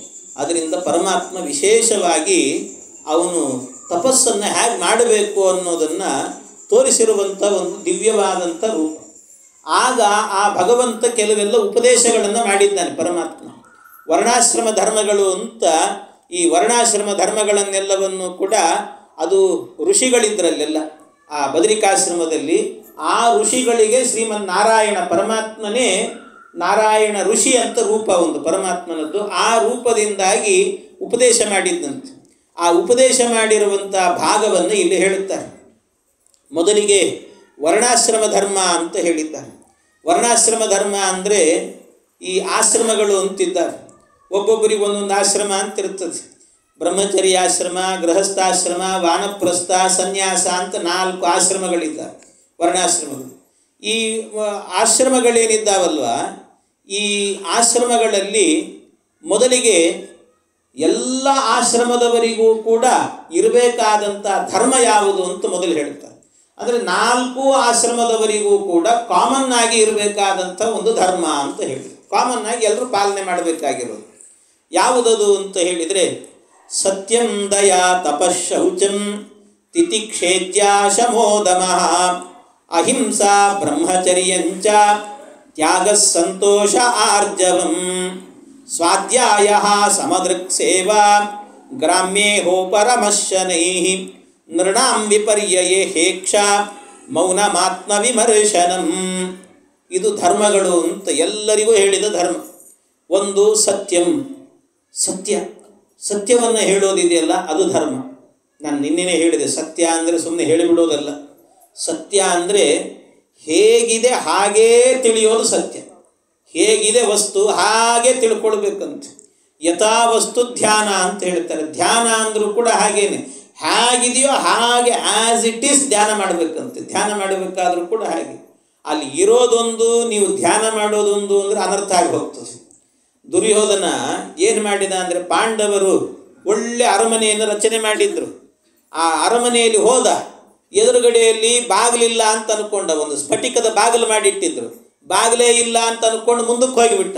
ಮುಂದಕ್ಕೆ ಹೋಗ್ತಾನೆ, ನೋಡಿದರೆ ಮುಖಕ್ಕೆ ಬಡಿಸ್ಕೊಂಡ, ಅದನ್ನು ಮುಖಕ್ಕೆ ಬಡಿತ್ತು, ಇವು ಗಾಯ ಮಾಡಿಕೊಂಡ. ಅಂದರೆ ಅಲ್ಲಿ ಏನಿದೆಯೋ ಅದನ್ನು ಬಿಟ್ಟು ಉಲ್ಟಾ ತಿಳ್ಕೊಂಡ ಅವನು. ಅಲ್ಲಿ ಬಾಗಿಲಿತ್ತು, ಬಾಗಿಲಿಲ್ಲ ಅಂತ ತಿಳ್ಕೊಂಡ. ಅನ್ಯತಾ ಉಪಾಸನೆ ಮಾಡಿದರೆ ಏನಾಗ್ತದೆ ಅನ್ನೋದಕ್ಕೆ ನಿದರ್ಶನ ಅಂತ. ಇದೇ ರೀತಿಯಲ್ಲಿ ಮತ್ತೊಬ್ಬ ಕಾಲಯವನ ಅಂತ ಒಬ್ಬ ಇದ್ದ. ಕಾಲಯವನ ಅವನು ಕೃಷ್ಣನ ಹುಡುಕೊಂಡು ಹೋದ. ಈ ಕೃಷ್ಣ ಏನು ಮಾಡಿದ ಅಂದರೆ, ಮುಚುಕುಂದ ಇದ್ದಂಥ ಆ ಗುಹೆ ಒಳಗೆ ಹೋಗಿಬಿಟ್ಟ. ಗುಹೆ ಒಳಗೆ ಹೋದ ಕೂಡಲೇ ಅಲ್ಲಿ ಮಲಗಿದವನು ಮುಚುಕುಂದ. ಆದರೆ ಈ ಕಾಲಯವನ ಏನು ತಿಳ್ಕೊಂಡ, ಏ ಕೃಷ್ಣ ನೀನೇ ಮಲಗಿದ್ದೀಯೋ ಇಲ್ಲಿ ಅಂತ ಹೋದ. ಆ ಮುಚುಕುಂದನಿಗೆ ಕಾಲಲ್ಲಿ ಒದ್ದ. ಆ ಮುಚುಕುಂದ ಮೊದಲೇ ವರ ಕೇಳಿದ್ದ, ನನ್ನನ್ನು ಯಾರಾದರೂ ಎಬ್ಬಿಸಿದರೆ ನಾನು ನೋಡಿದವರು ಸುಟ್ಟು ಭಸ್ಮ ಆಗಲಿ ಅಂತ. ಇವನೇನು ತಿಳ್ಕೊಂಡ, ಕೃಷ್ಣ ಅಲ್ಲದವನನ್ನು, ದೇವರಲ್ಲದವನನ್ನು, ಅಂದರೆ ಜೀವನನ್ನು ಪರಮಾತ್ಮ ಅಂತ ತಿಳ್ಕೊಂಡ. ಜೀವನನ್ನು ಪರಮಾತ್ಮ ಅಂತ ತಿಳ್ಕೊಂಡು ಇವನ ಕಾಲಲ್ಲಿ ಒದ್ದ, ಅವನು ಎದ್ದ, ಇವನು ಬಿದ್ದ, ಅಷ್ಟೆ. ಇಷ್ಟಾಯಿತು. ಹೀಗೆ ಪರಮಾತ್ಮ ಅಂದರೆ ಸತ್ಯ ಅಂತ ಹೇಳಿದರೆ ಅರ್ಥ ಏನು ಅಂದರೆ, ಹೇಗಿದೆಯೋ ಹಾಗೆ ಉಪಾಸನೆ ಮಾಡಬೇಕು ಅಂತ ಅರ್ಥ. ಅನ್ಯಥಾ ಉಪಾಸನೆ ಮಾಡಿದ್ವಿ ಅಂದರೆ ಜೀವನನ್ನೇ ಪರಮಾತ್ಮ ಅಂತ ತಿಳ್ಕೊಳ್ಳೋದು, ಇಲ್ಲದನ್ನು ಇದೆ ಅಂತ ತಿಳ್ಕೊಳ್ಳೋದು, ಹೀಗೆಲ್ಲ ಉಪಾಸನೆ ಮಾಡಿದರೆ ಅದೆಲ್ಲ ಅಧೋಗತಿಗೆ ಕಾರಣ ಆಗ್ತದೆ. ಆದ್ದರಿಂದ ಸತ್ಯ ಇದು ಒಂದು ಧರ್ಮ ಅಂತ ಹೇಳಿದರು. ಮತ್ತೊಂದು ದಯಾ ಅಂತ ಹೇಳಿದರು. ದಯಾ ಅಂತ ಹೇಳಿದರೆ ಅನುಕಂಪೆ ಅಂತ ಅರ್ಥ. ಅನುಕಂಪೆ, ಎಲ್ಲದರ ಮೇಲೂ ಕೂಡ ಒಂದು ಅನುಕಂಪೆ ತೋರಿಸ್ಬೇಕು. ಸುಮ್ಮನೆ ಹಿಂಸೆ ಕೊಡಬಾರ್ದು. ಯಾರ್ಯಾರಿಗೂ ಹಿಂಸೆ ಕೊಡೋದು ಮಾಡೋದು ಇಂಥದ್ದೆಲ್ಲ ಮಾಡಬಾರ್ದು. ನಾವೇನಾದರೂ ಮಾಡಿದರೆ ಅದು ನಮಗೆ ತಡ್ತದಂತೆ. ರಾಮಾಯಣದಲ್ಲಿ ಒಂದು ಕಥೆ ಇದೆ, ಗೊತ್ತಿಲ್ಲದೆ ಒಬ್ಬ ಸರ್ವಸಿದ್ಧಿ ಅಂತ ಒಬ್ಬ ಸನ್ಯಾಸಿ ಇದ್ದಂತೆ. ಸರ್ವಸಿದ್ಧಿ ಅಂತ ಆ ಸನ್ಯಾಸಿ ಏನು ಮಾಡಿದ್ನಂತೆ, ದಾರಿಯಲ್ಲಿ ಬರಬೇಕಾದ್ರೆ ಸುಮ್ಮನೆ ಒಂದು ನಾಯಿ ಮಲಗಿತ್ತು. ಒಂದು ಕಲ್ಲು ತಗೊಂಡ ರಪ್ ಅಂತ ಹೊಡೆದಂಥದಕ್ಕೆ. ಆ ನಾಯಿ ಹೋಗಿ ರಾಮದೇವ್ರ ಎದುರಿಗೆ ಹೋಗಿ ಕಂಪ್ಲೇಂಟ್ ಕೊಡ್ತಂತದ್ದು. ರಾಮದೇವ್ರಿಗೆ ಹೇಳುತ್ತಂತೆ, ರಾಮ ನೋಡು, ನಾನು ಸುಮ್ಮನೆ ಮಲಗಿದ್ರೆ ನನಗೆ ಬಂದು ಕಲ್ಲಲ್ಲಿ ಹೊಡೆದಿದ್ದಾನವನು. ಕರೆಸಿದ್ದಂತೆ ಆ ಸರ್ವಸಿದ್ಧಿ ಸನ್ಯಾಸಿನ ರಾಮ ಕರೆಸಿ ಕೇಳಿದ್ದಂತೆ, ಹೊಡೆದಿದ್ದು ಹೌದಾ ನೀನು? ಹೌದು ಅಂತ ಒಪ್ಕೊಂಡವನು ಪಾಪ. ಆಮೇಲೆ ಯಾಕೆ ಹೊಡೆದಿ ಅಂತ ಕೇಳಿದೆ. ಯಾಕೆ ಹೊಡೆದಿ ಅಂತ ಕೇಳಿದ್ರೆ ಅವನು ಹೇಳಿದ್ನಂತೆ, ಏನಿಲ್ಲ, ಅದು ಹೊಡೆದಾಗ ಒಂದು ಸರ್ತಿ ಕುಯ್ ಅಂತ ಶಬ್ದ ಮಾಡ್ತದಲ್ಲ, ಅದು ಕೇಳಬೇಕು ಅನ್ನಿಸ್ತು, ಅದಕ್ಕೆ ಹೊಡೆದೆ ಅನ್ನಂತೆ. ಒಬ್ಬೊಬ್ಬರಿಗೆ ಒಂದೊಂದು ವಿಕೃತವಾದ ಆನಂದ ಇರ್ತದೆ ನೋಡಿ, ಇಂಥ ಆನಂದವೇ. ಅದಕ್ಕೆ ಹಾಗೆ ಹೇಳಿದ ತಕ್ಷಣ, ಇಲ್ಲ ಹಾಗಾದ್ರೆ ನಿನಗೆ ಶಿಕ್ಷೆ ಆಗಬೇಕು, ಶಿಕ್ಷೆ ಕೊಡ್ತೀನಿ, ಕೊಡು ಅಂದು ಇವನು. ಅದಕ್ಕೆ ನಾಯಿ ಹೇಳುತ್ತಂತೆ, ಸ್ವಾಮಿ ನೀನು ಶಿಕ್ಷೆ ಅನೌನ್ಸ್ ಮಾಡಿಬಿಡ, ನಾನೇ ಹೇಳ್ತೀನಿ ಅಂತಂತೆ. ಏನಿಲ್ಲ, ಒಂದು ಕಾಲಂಜರ ಪರ್ವತ ಇದೆಯಲ್ಲ, ಅಲ್ಲಿ ರುದ್ರದೇವರ ಗುಡಿ ಇದೆ. ಆ ರುದ್ರದೇವರ ಗುಡಿಯಲ್ಲಿ ಇವನನ್ನು ಪ್ರಧಾನ ಅರ್ಚಕನನ್ನಾಗಿ ನೇಮಕ ಮಾಡು ಅಂತಂದ. ನೀನು ನಾಯಿ ಅಂದರೆ ನಾಯಿ ಅಲ್ಲ, ನಾಯಿ ಬುದ್ಧಿ ಬಿಟ್ಟಿಲ್ಲ ನೀನು ಅಂದ ರಾಮ. ಯಾಕೆಂದರೆ ಅದು ನಾಯಿ, ನಿನ್ನ ನೋಡು, ಅವನಿಗೆ ಏನಾದರೂ ಶಿಕ್ಷೆ ಕೊಡು ಅಂದರೆ ಹೊಡಿಬೇಕು, ನಿನಗೆ ಹೊಡೆದಂತೆ. ಅದು ಬಿಟ್ಟು ಅವನಿಗೆ ಪ್ರಮೋಷನ್ ಕೊಡ್ತಿದ್ಯಲ್ಲೋ ನೀನು ಅಂದರೆ ಅದಕ್ಕೆ ಆ ನಾಯಿ ಹೇಳ್ತಂತೆ, ಇಲ್ಲ ಸ್ವಾಮಿ ನೋಡು, ಈಗ ಇವನಲ್ಲಿ ಹೋಗಲಿ, ಅದು ರುದ್ರದೇವರ ಗುಡಿ. ಆ ರುದ್ರದೇವರ ಗುಡಿಯಲ್ಲಿ ಏನಾಗುತ್ತೆ ಅಂತಂದರೆ ಪ್ರತಿ ಸೋಮವಾರ ಬಂತು ಅಂದರೆ ಎಲ್ಲ ಭಕ್ತರು ಕೂಡ ದೀಪ ಹಚ್ಚಬೇಕು ಅಂತ ಒಂದೊಂದು ಲೀಟ್ರ್ ಪ್ಯಾಕೆಟ್ ಎಣ್ಣೆ ತಂದು ಕೊಡ್ತಾರೆ. ಆ ಎಣ್ಣೆ ತಂದು ಕೊಟ್ಟಾಗ ಆ ಎಣ್ಣೆ ನೋಡಿ ಇವನು ಮನಸ್ಸಾಗಿ ಏನು ಮಾಡ್ತಾನೆ ಅಂದರೆ, ಇಷ್ಟು ಎಣ್ಣೆ ಇದೆಯಲ್ಲ, ಸುಮ್ಮನೆ ಯಾಕೆ ನಮ್ಮ ಮನೆಗೆ ಹೋಗಿ ಒಂದಷ್ಟು ಬೋಂಡ ಕರ್ಕೊಂಡು ತಿನ್ನೋಣ ಅಂತ ಮನೆಗೆ ತೊಗೊಂಡು ಹೋಗಿ ಬಿಡ್ತಾನೆ. ಇವನು ತೊಗೊಂಡು ಹೋಗಿ ಕರ್ಕೊಂಡು ತಿಂದು ಬಿಡ್ತಾನೆ. ಆಗ ಇವನಿಗೂ ಆ ನೋವು ಗೊತ್ತಾಗ್ತದೆ. ಏನು ಹೇಳಿದೆ ನೀನು ಅಂದ ರಾಮ. ಅದಕ್ಕೆ ಇವನು ಕೂಡ ನಾಯಿ ಆಗ್ತಾನೆ ಅಂತಂದ. ಯಾಕೋ ಇದೆಲ್ಲ ನೀನು ಹೇಗೆ ಹೇಳ್ತಿದ್ದಿ ಅಂದರೆ, ನಾನು ಹಿಂದಿನ ಜನ್ಮದಲ್ಲಿ ಅಲ್ಲೇ ಪ್ರಧಾನ ಅರ್ಚಕ ಆಗಿದ್ದೆ ಅಂತ ಹೇಳ್ತಂತ ನಾಯಿ. ಈ ಕೆಲಸ ಮಾಡಿದ್ದೆ. ಆದ್ದರಿಂದ ನಾವು ಏನು ಮಾಡ್ತೀವಿ ಅದು, ಅದರಿಂದ ಎಲ್ಲ ಪ್ರಾಣಿಗಳ ಮೇಲೂ ಕೂಡ ಒಂದು ದಯೆ ಎನ್ನುವಂಥದ್ದು ಇರಬೇಕು, ಅನುಕಂಪೆ ಇರಬೇಕು ಅಂತ ಹೇಳ್ತಾನೆ. ಅನುಕಂಪೆ ಇರಬೇಕು. ಹೀಗೆ ಆಮೇಲೆ ತಪಃ ಅಂತ ಹೇಳಿದರೆ ಇವೆಲ್ಲವೂ ಕೂಡ ತಪಸ್ಸು ಅಂತಂದರೆ ಒಳ್ಳೆ ರೀತಿಯಲ್ಲಿ ಧ್ಯಾನವನ್ನು ಮಾಡೋದು, ಭಗವಂತನನ್ನು ನಿರಂತರ. ಆ ತಪಸ್ಸು ಅಂತ ಹೇಳಿದರೆ ಎಲ್ಲವೂ ತಪಸ್ಸೇ. ನಿರಂತರವಾಗಿ ಸಾಧನೆ ಮಾಡೋದಿದೆಯಲ್ಲ ಅದೇ ತಪಸ್ಸು ಅಂತ. ಪ್ರಾಣಾಯಾಮವನ್ನು ಮಾಡೋದು, ಆಸನ, ಒಳ್ಳೆ ಆಸನದಲ್ಲಿ ಕೂತ್ಕೊಳ್ಳೋದು. ಯಾಕೆಂದರೆ ನಾವು ಆಸನ ಅಂತ ಕೂತಿರ್ತೀವಿ, ಕೂಡೋದೇನೋ ಕೂತು ಬಿಡ್ತೀವಿ. ಮೊದಲಿಗೆ ಕೂಡಬೇಕಾದ್ರೆ ನೇರವಾಗಿ ಕೂತಿರ್ತೀವಿ. ಅದು ಸಂಕಲ್ಪ ಮಾಡಬೇಕಾದ್ರೆ ಮೊದಲು ಆಚಮನ ಮಾಡ್ತೀವಿ. ಸಂಕಲ್ಪ ಅಂತ ಬರುವಾಗ ನಿಧಾನವಾಗಿ ದೇಹ ಹೀಗೆ ಬಗ್ಗಲಿಕ್ಕೆ ಶುರುವಾಗ್ತದೆ. ಬಗ್ತಾ ಆಮೇಲೆ ಗಾಯತ್ರಿ ಜಪ ಅಂತ ಬರೋಷ್ಟೊತ್ತಿಗೆ ನಿದ್ದೆಗೆ ಜಾರಿಬಿಟ್ಟಿರ್ತೀವಿ. ಹಂಗಾಗ್ತದೆ. ಆದ್ದರಿಂದ ತಪಸ್ಸು ಅಂತಂದ್ರೆ ಹಂಗಾಗಬಾರದು, ನೇರವಾಗಿ ಕೂಡಬೇಕು. ಒಳ್ಳೆ ನಿಯಮ, ಆಸನ, ಪ್ರಾಣಾಯಾಮ ಎಲ್ಲವೂ ಇರಬೇಕಂತೆ. ಇದನ್ನು ತಪಸ್ಸು ಅಂತ ಕರೀತಾರೆ. ಇನ್ನೊಂದು ಶೌಚಂ ಅಂತ. ಶೌಚ ಅಂತ ಹೇಳಿದರೆ ತಾನು ಶುದ್ಧವಾಗಿರೋದು, ತನ್ನ ಪರಿಸರವನ್ನು ಕೂಡ ಶುದ್ಧವಾಗಿಟ್ಟುಕೊಳ್ಳೋದು ಅಂತ. ತಾನು ಶುದ್ಧ, ತನ್ನ ಜೊತೆಗೆ ಪರಿಸರ ಶುದ್ಧವಾಗಿರಬೇಕು. ಯಾಕೆ ಅಂದರೆ ಕೆಲವೊಮ್ಮೆ ತಾನು ಶುದ್ಧನಾಗಿದ್ದರೂ ಕೂಡ ಪರಿಸರ ಶುದ್ಧವಾಗಿರಲಿಲ್ಲ ಅಂದರೆ ಅದು ನಮ್ಮ ಮೇಲೆ ಎಫೆಕ್ಟ್ ತೋರಿಸ್ತದಂತೆ. ಅದು ತೋರಿಸ್ತದೆ ಎಫೆಕ್ಟ್. ಒಂದು ಕಡೆ ಶ್ರವಣಕುಮಾರ ಅಂತ ಒಬ್ಬನ ಕಥೆ ಬರುತ್ತದೆ. ಆ ಶ್ರವಣಕುಮಾರ ಏನು ಮಾಡ್ತಾನೆ, ವಯಸ್ಸಾದ ತಂದೆ ತಾಯಿಗಳು, ಕಣ್ಣು ಕಾಣಿಸೋದಿಲ್ಲ ಪಾಪ, ಅವರಿಗೆ ಇವನು ಹೇಳ್ತಾನಂತೆ, ಅಪ್ಪ ನೀವು ವಯಸ್ಸಾಗಿದೆ, ನಿಮಗೆ ಕಾಶಿ ವಿಶ್ವನಾಥ ಕಾಣ್ತಾನೋ ಬಿಡ್ತಾನೋ, ಆದರೂ ನಿನಗೊಂದು ಕಾಶಿ ಯಾತ್ರೆ ಮಾಡಿಸ್ತೇನೆ ಅಂತ ಹೇಳಿದ್ದಂತೆ. ಕರ್ಕೊಂಡು ಹೋಗ್ತೀನಿ, ಗಂಗಾ ಸ್ನಾನ ಆದರೂ ಮಾಡಿಸಿ ಬರ್ತೀನಿ ಅಂತ ಹೇಳಿ ಎತ್ಕೊಂಡು ಹೋದ್ನಂತೆ. ಅದು ಕಣ್ಣು ಕಾಣಲ್ಲ ಅವರಿಗೆ. 2 ತಕ್ಕಡಿ ಮಾಡಿದ್ದಂತೆ. ಆ ಕಡೆ ಒಬ್ಬರನ್ನ ಈ ಕಡೆ ಒಬ್ಬರನ್ನ ಕೂಡಿಸಿ ಭುಜದ ಮೇಲೆ ಹೊತ್ಕೊಂಡು ಹೋದ್ನಂತ. ಭುಜದ ಮೇಲೆ ಹೊತ್ಕೊಂಡು ಹೋಗ್ತಿರುವಾಗ ಅಲ್ಲಲ್ಲಿ ದಾರಿಯಲ್ಲಿ ಹೋಗ್ತಾ ಇರುವಾಗ ಇವನು ಮೊದಲೇ ಹೇಳಿದರು, ಅಲ್ಲೋ ಹೆಂಡತಿ ಮಕ್ಕಳನ್ನ ಬಿಟ್ಟು ಹೆಂಡತಿ ಮಕ್ಕಳು ಆಮೇಲೆ ಅಪ್ಪ ಅಮ್ಮನ ಸೇವೆ ಮೊದಲು ಅಂತಂದ. ಇವನು ನಡ್ರಿ ಹೋಗೋಣ ಅಂತ ಕರ್ಕೊಂಡು ಹೋಗಿಬಿಟ್ಟು ಹೋದ. ಮಧ್ಯ ದಾರಿಯಲ್ಲಿ ಒಂದು ಸ್ವಲ್ಪ ದೂರ ಹೋಗ್ತಾ ಇದ್ದಂತೆ ಒಂದು ನಟ್ಟ ನಡುವೆ ಅಡವಿ ಬಂತಂತೆ. ಆ ಅಡವಿ ಬಂದಾಗ ಒಂದು ಸ್ವಲ್ಪ ಆಯಾಸ ಆಗಿದೆ, ರೆಸ್ಟ್ ಮಾಡೋಣ ಅಂತ ಅಲ್ಲಿ ಕೂತಂತೆ. ಆಮೇಲೆ ನಿಧಾನವಾಗಿ ಅವನಿಗೇನಾಗಿಬಿಡ್ತು, ಹೆಂಡತಿ ಮಕ್ಕಳು ನೆನಪಾಗಿಬಿಡ್ತು. ಅವ್ರ ಅಪ್ಪ ಅಮ್ಮನಿಗೆ ಹೇಳಿದ್ದಂತೆ, ಅಪ್ಪ ಇನ್ನು ನನಗೆ ಹೊತ್ಕೊಂಡು ಹೋಗ್ಲಿಕ್ಕಾಗಲ್ಲ, ಏನು ಒಳ್ಳೆ ಹಣಭಾರ ಇದ್ದಾಗಿದ್ದೀರಿ ನೀವು, ನಿಮ್ಮನ್ನು ಎಲ್ಲಿ ಹೊತ್ಕೊಂಡು ಹೋಗಲಿ, ನಾನು ಸಾಕಾಗೋಯ್ತು, ಆಗಲ್ಲ, ನನ್ನ ಕೈಲಾಗಲ್ಲ, ಇಲ್ಲೇ ಬಿಡ್ತೀನಿ, ನಿಮ್ಮನ್ನು ಏನು ಬೇಕಾದ್ರೂ ಮಾಡ್ಕೊಂಡು ಹೋಗ್ರಿ, ನನ್ನಷ್ಟಕ್ಕೆ ನಾನು ಹೋದೆ ಅಂತ ಹೊರಟೇ ಬಿಟ್ನಂತ. ತಂದೆ ತಾಯಿಗಳು ಹೇಳಿದ್ರಂತೆ, ಅಲ್ಲೋ ನಾವೇನು ಕೇಳಿದ್ದಿಲ್ಲ, ನೀನೇ ಕರ್ಕೊಂಡು ಬಂದಿದ್ದಿ, ನಟ್ಟ ನಡುವೆ ಅಡವಿಯಲ್ಲಿ ಬಿಟ್ಟಿದ್ದೀಯಲ್ಲ ನೀನು, ಅಡವಿಯಲ್ಲಿ ಬಿಟ್ಟರೆ ನಾವೆಲ್ಲೋ ಹೋಗಬೇಕು, ಮುಂದೇನೋ ನಮ್ಮ ಗತಿ ಅಂತ ಹೇಳಿದರೆ ಅದಕ್ಕೆ ನಮಗೆ ಗೊತ್ತಿಲ್ಲ, ಅದೆಲ್ಲ ಏನು ಬೇಕಾದ್ರೂ ಮಾಡಿಕೊಡ್ರಿ ನೀವು. ಇಲ್ಲ, ದಯವಿಟ್ಟು ಕೇಳ್ತೀವೋ ನಿನ್ನನ್ನು ಕೇಳ್ತಿದ್ದೀವಿ, ಅಡವಿಯಲ್ಲಿ ಬಿಡಬೇಡ, ಹತ್ತಿರದಲ್ಲಿ ಯಾವುದಾದ್ರೂ ಒಂದು ಊರಿದ್ದರೆ ಅಲ್ಲಿ ಬಿಟ್ಬಿಡು ನಮ್ಮನ್ನು, ಒಂದು ಬಸ್ ಸ್ಟ್ಯಾಂಡ್ ಇರ್ತದಲ್ಲ ಅಲ್ಲೇ ಎಲ್ಲಾದರೂ ಕೂಡ ಒಂದು ಭಿಕ್ಷೆ ಬೇಡ್ಕೊಂಡಾದರೂ ಬದುಕಿಬಿಡ್ತೀವಂತೆ, ಇಲ್ಲಿ ಬಿಡಬೇಡ ನಮ್ಮನ್ನು ಅಂತ ಗೋಗರದು ಕೇಳಿದ್ರಂತೆ. ಆಗ ಹೇಳಿದ್ದಂತೆ ಶ್ರವಣಕುಮಾರ, ಆಯಿತು ಹಾಗಾದರೆ ಅಲ್ಲಿ ತನಕ ಬಿಡ್ತೀನಿ, ಬಸ್ ಸ್ಟ್ಯಾಂಡ್ ತುದಿ ತನಕ ಬಿಡ್ತೀನಿ, ಮತ್ತು ಮುಂದಂದ್ರೆ ಬಿಡೋದಿಲ್ಲ ನಾನು, ಇಷ್ಟಕ್ಕೆ ಮತ್ತೆ ನೀವು ಮುಂದೆ ಮಾತಾಡ್ಲಿಕ್ಕೆ ಹೋಗಬಾರದು, ಸಾಕಪ್ಪ ಅಂತಂದಂತೆ. ಆಯಿತು ಅಂತ ಮತ್ತೆ ಇವ್ರನ್ನ ಹೊತ್ತುಕೊಂಡು ಹೊರಟನಂತೆ. ಹೊರಟ ಮೇಲೆ ಮುಂದೆ ಹೋಗ್ತಾ ಇರಬೇಕಾದ್ರೆ ಒಂದು ಊರು ಬಂತು, ಶಬ್ದ ಕೇಳಿಸ್ತಾ ಇದೆ ಇವರಿಗೆ, ಯಾವುದೋ ಊರು ಬಂದಿದೆಯೋ ಶ್ರವಣ, ಇಲ್ಲೇ ಬಿಟ್ಬಿಡು ಅಂತಂದ್ರಂತೆ. ಅವನು ಹೇಳಿದ್ನಂತೆ, ಅಪ್ಪ ನಿಮಗೆ ನಾನು ಕಾಶಿ ಯಾತ್ರೆ ಮಾಡಿಸ್ತೇನೆ ಅಂತ ಕರ್ಕೊಂಬಂದಿದ್ದೀನಿ, ಮಧ್ಯದಲ್ಲೇ ಬಿಡು ಅಂದರೆ ಏನರ್ಥ, ನಿಮ್ಮನ್ನು ಕಾಶಿ ಯಾತ್ರೆ ಮಾಡಿಸೇ ಸರಿ, ನಾನು ಹಾಗೆ ಬಿಡೋದಿಲ್ಲ ನಿಮ್ಮನ್ನು ನಾನು ಅಂತ. ಏನು ಮಾತಾಡ್ತಿದ್ಯೋ ಮಾರಾಯ, ಈಗ ತಾನೇ ಬಿಡಲ್ಲ, ಅಲ್ಲೇ ಬಿಟ್ಟು ಹೋಗ್ತೀನಿ ಅಂತಂದು, ಈಗ ನೋಡಿದ್ರೆ ಮತ್ತೆ ಕರ್ಕೊಂಡು ಹೋಗ್ತೀನಿ ಅಂತೆಲ್ಲೋ, ಏನಿದು ಅಂತಂದು. ಅದಕ್ಕೆ ಗೊತ್ತಿಲ್ಲ, ಇವಾಗಂತೂ ನಾನು ಕರ್ಕೊಂಡು ಹೋಗ್ತೀನಿ ಅಂದ. ಯಾಕೆ ಹೀಗಾಯಿತು ಅಂದರೆ ಆ ನಟ್ಟ ನಡುವೆ ಅಡವಿ ಇತ್ತಲ್ಲ, ಆ ಅಡವಿಯಲ್ಲಿ ಒಂದು 10 ನಿಮಿಷ ಕೂತಿದ್ದಂಥವನು. ಆ ಕೂತ ಜಾಗ ಏನಿತ್ತಲ್ಲ, ಆ ಜಾಗದಲ್ಲಿ ಆ ಪರಿಸರದಲ್ಲೆಲ್ಲ ರಾಕ್ಷಸರು ತುಂಬಿದ್ರಂತೆ.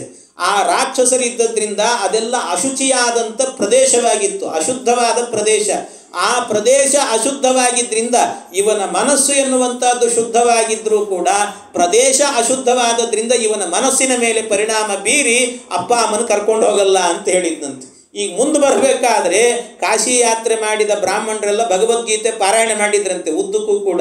ಆ ದಾರಿಯಲ್ಲಿ ಒಳ್ಳೆ ಶುದ್ಧವಾದಂಥ ಪರಿಸರ ಇತ್ತು, ಅದು ಅವನ ಮೇಲೆ ಎಫೆಕ್ಟ್ ಆಯಿತು. ಇಲ್ಲ, ನಾನು ಕರ್ಕೊಂಡು ಹೋಗ್ತೀನಿ ಅಂತನ್ನಂತೆ. ಅದರಿಂದಾಗಿ ನಾವು ಕೂತ್ಕೊಳ್ಳುವ ಜಾಗದಿಂದ ಹಿಡಿದು ನಮ್ಮ ಮನಸ್ಸಿನ ತನಕಲ್ಲೂ ಕೂಡ ಎಲ್ಲ ಶುದ್ಧವಾಗಿರಬೇಕು. ಅದನ್ನು ಹೇಳ್ತಾರೆ ಶೌಚಂ ಅಂತ ಹೇಳಿದರು. ಶೌಚ ಶುದ್ಧವಾಗಿಟ್ಟುಕೊಳ್ಬೇಕು, ಇದು ಸಾಮಾನ್ಯ ಧರ್ಮ ಇದೆಲ್ಲವೂ ಕೂಡ ಅಂತ ಹೇಳ್ತಾರೆ. ಆಮೇಲೆ ತಿತಿಕ್ಷಾ. ತಿತಿಕ್ಷಾ ಅಂದರೆ ಇದು ಬಹಳ ಮುಖ್ಯವಾಗಿರುವಂಥದ್ದು ಅಂತಾರೆ.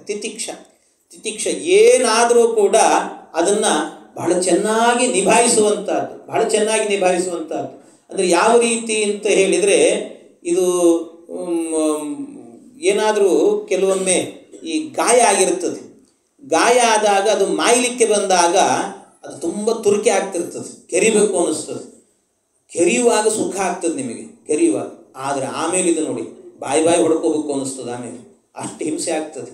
ಅದರಿಂದಾಗಿ ಆ ಕಾಲದಲ್ಲಿ ನೀವೇನಾದರೂ ತಡ್ಕೊಂಡ್ಬಿಟ್ರಿ ಅಂತ ಆದರೆ ಮುಂದೆ ನಿಮಗೆ ಸಮಸ್ಯೆ ಇಲ್ಲ, ಮುಂದೆ ಸಮಸ್ಯೆ ಇಲ್ಲ, ಗಾಯ ಪೂರ್ತಿ ಮಾದೋಗ್ಬಿಡ್ತದೆ. ಆದರೆ ಸ್ವಲ್ಪ ಮಾಯಲಿಕ್ಕಿದ್ದಾಗ ಕೆರೆತ ಬಂತು ಅಂತ ಕೆರೆದು ಬಿಟ್ಟರೆ ಆವಾಗೇನೋ ಸುಖ ಇರ್ತದೆ, ಆಮೇಲೆ ಅನುಭವಿಸೋದಿರ್ತದಲ್ಲ.